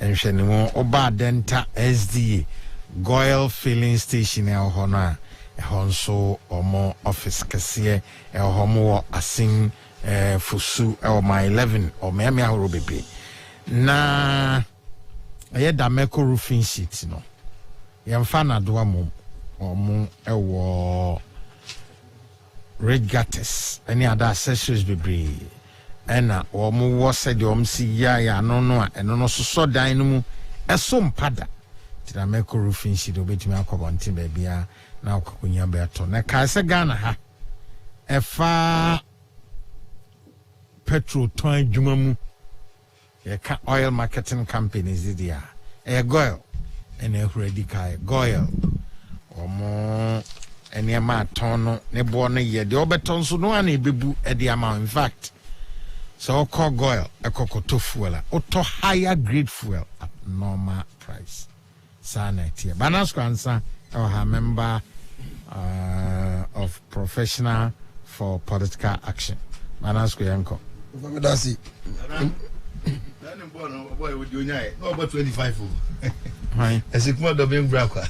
Or come about 25. Yeah. Over me, if you had Makubefi. But the evidence say, every papa beba. Yes, a man or quan, more shares out to be sensually and nice. Now, the evidence said, do winning and so Jadoms and YMPP. A MPP in a winnie.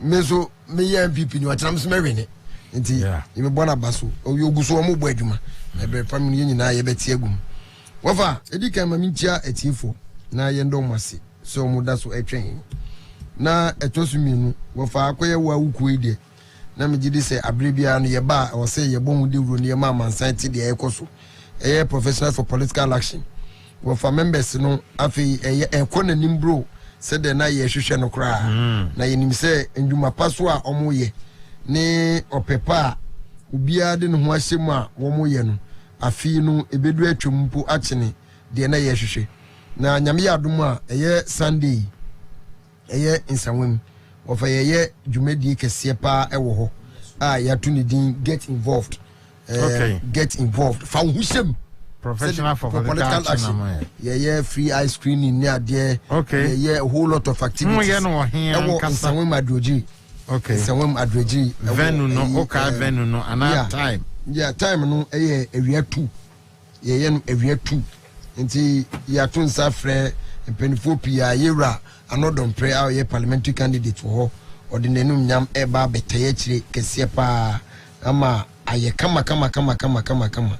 Until ye frɛ baby datwi ewo nsanwe madroji nti ye bɛsɛ enim sɛ members ni nyina de omo ba de den but obi bia so a ono so waye krado so obeba beboa ma MPP atumi atu anamopa aka nsempa a wofa yehu a kyerɛ amansan no kwasiada 2 o'clock ye nyina nhia won nsanwe na ye ndi adwuma no efemboa na ye fa ntwedom so sɛ de afi campaign no aye no ye nim sɛ the safety protocols ni nyina no for ye ato akwam dada ya start ye demarcation sitting arrangement ni kra no as professionals say ye ni na afoforo so ehwe nti sitting arrangement ni kra ye demarcate oba na ye kire oba bi setna na watena nti eastern region ye bom abaso ni mundwuma pa amoye kwesi ada iswam ze kotai ye national chairman echi onno ye parliamentary candidate wanyaso utom Dr. Admaku Kisi emo no so ye inaugurate the campaign team nti mo amukọ nyina no yeda mase wofa ma membra nsem no mu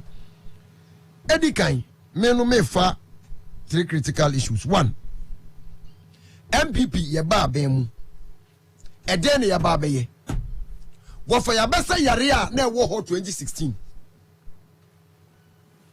abadot mazeba ya besa yare a na ewo ho 2016 yare hodo a na adokuru Ghana fo ebi ni sen na uye obia uye fidi djuma anase wodi kanea ye adwuma wo fo betumi akwatena adwuma mu azu ntumi nya adwuma because na wunya ade e frɛ no kanea misro mekai pa se 9 September 2016 afidi aso na mekai asem bi se ade bia ekoso wo Ghana no e affect nipa na political decisions so na yedi buman it is say we ye baba we ye hairdresser we ye welder we ye carpenter we ye den abani susu ye account it as professionals ye the asem ne say mumba na na do dankwa kufu ado kwan no mbra no baba ye mampanini asade ni nyina no ebekɔ fam ampa na me no ka say when was the last time our family srendi dem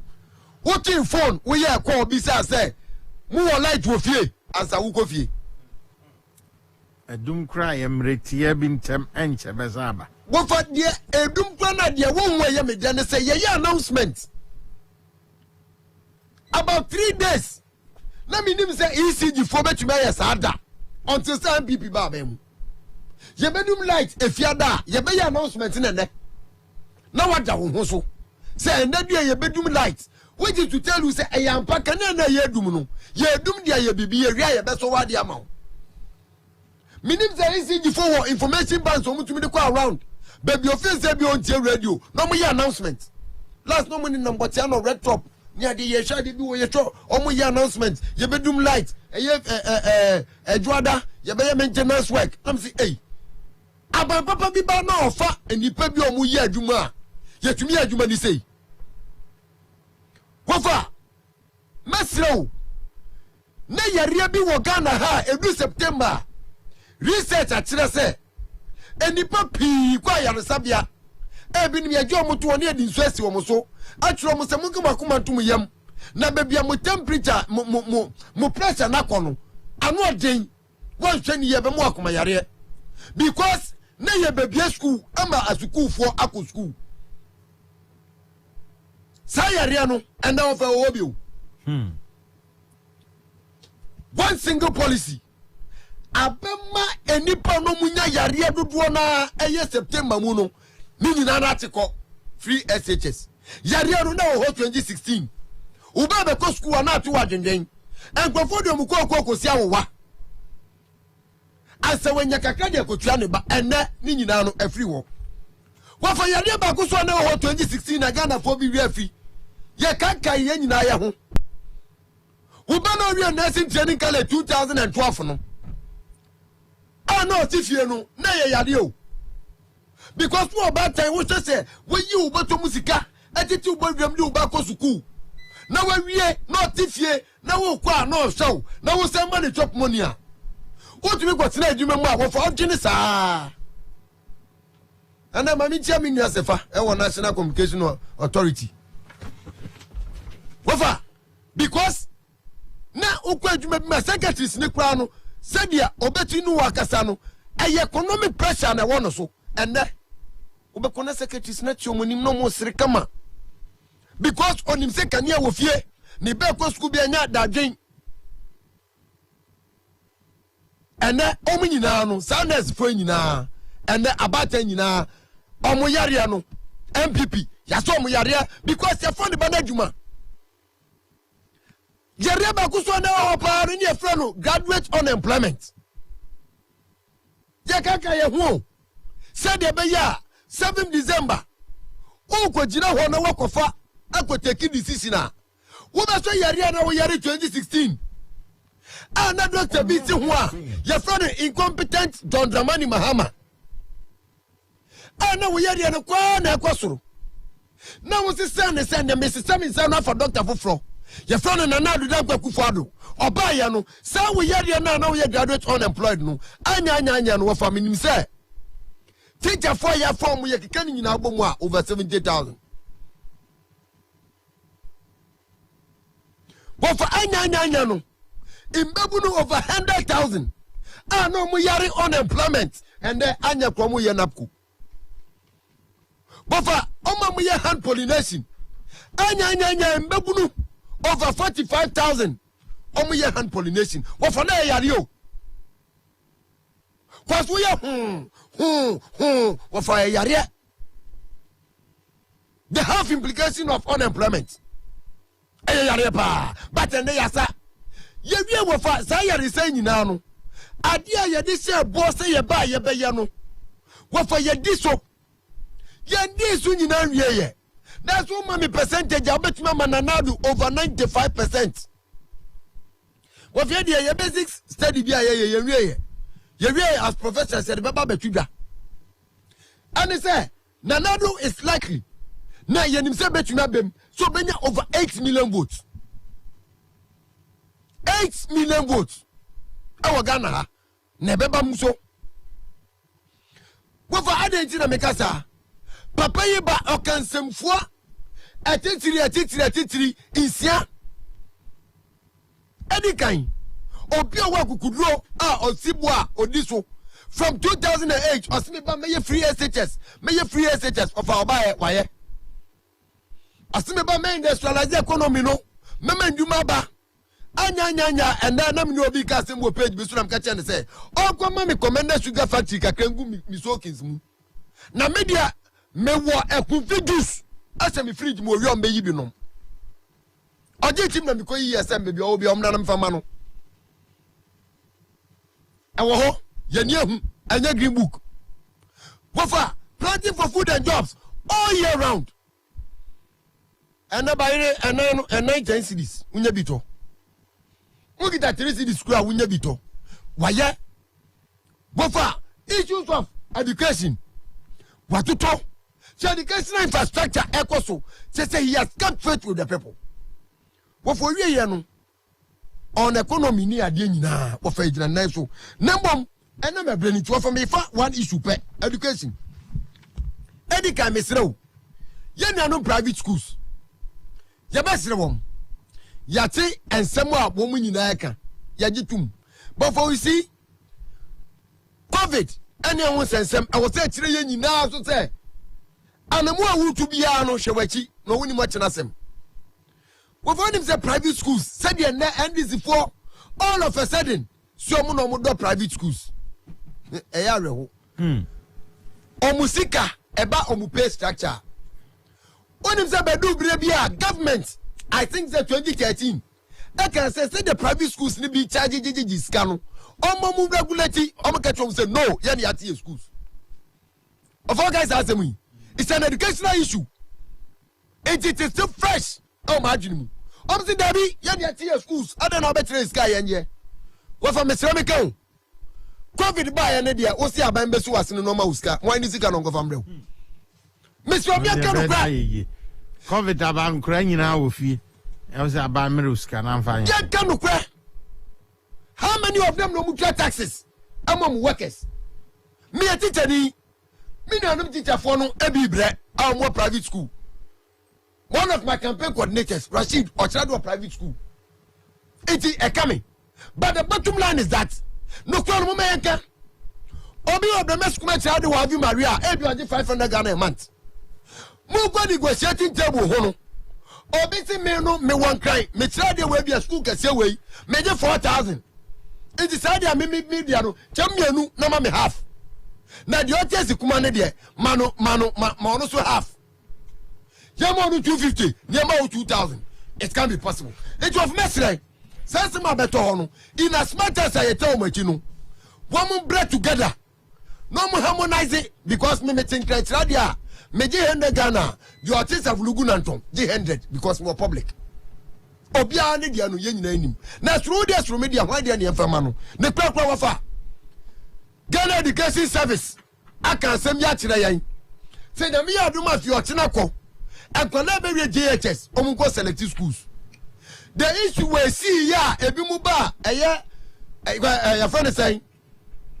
Independence Square ni adia no ye besi Ejini ya bo wude wababa ni yesire wo mu se ko na ko guide wo ba no no choose schools no ya chechire wo mu because who go for present first atimota second prohibited who go for Ghana National College fourth I go for disco FIFA wo for omu nyina first class schools so wanya mu bia acha wunya school ko na ko bo ba no na guide no mi say dem ya aduma kwesiada wo for wunya bra wanum nyambe ba be chechire won sawem ye nyina yembra na MPP fa no tuma pamfa na nkunimdie no enye kese pa wo fa medas nyame hira medas banas kansan a member of professional for political action on an DAW Godna Sarabedi akon eni aba be chebi Dr. Fred Chi Asamoah e Codvet penipa oda eno oni aba be kasai medini kwabna kwachire ne Gordon na edijmede ho chiame de asda ebema technical team Barnabas share technical team no production so and afi Sarbaman and Pamphons or share production no my ubiakabna research the other masidimu see how a channel pie national agenda team no beshia akramuina they say there akak any rocket clinic for any better sacrum. So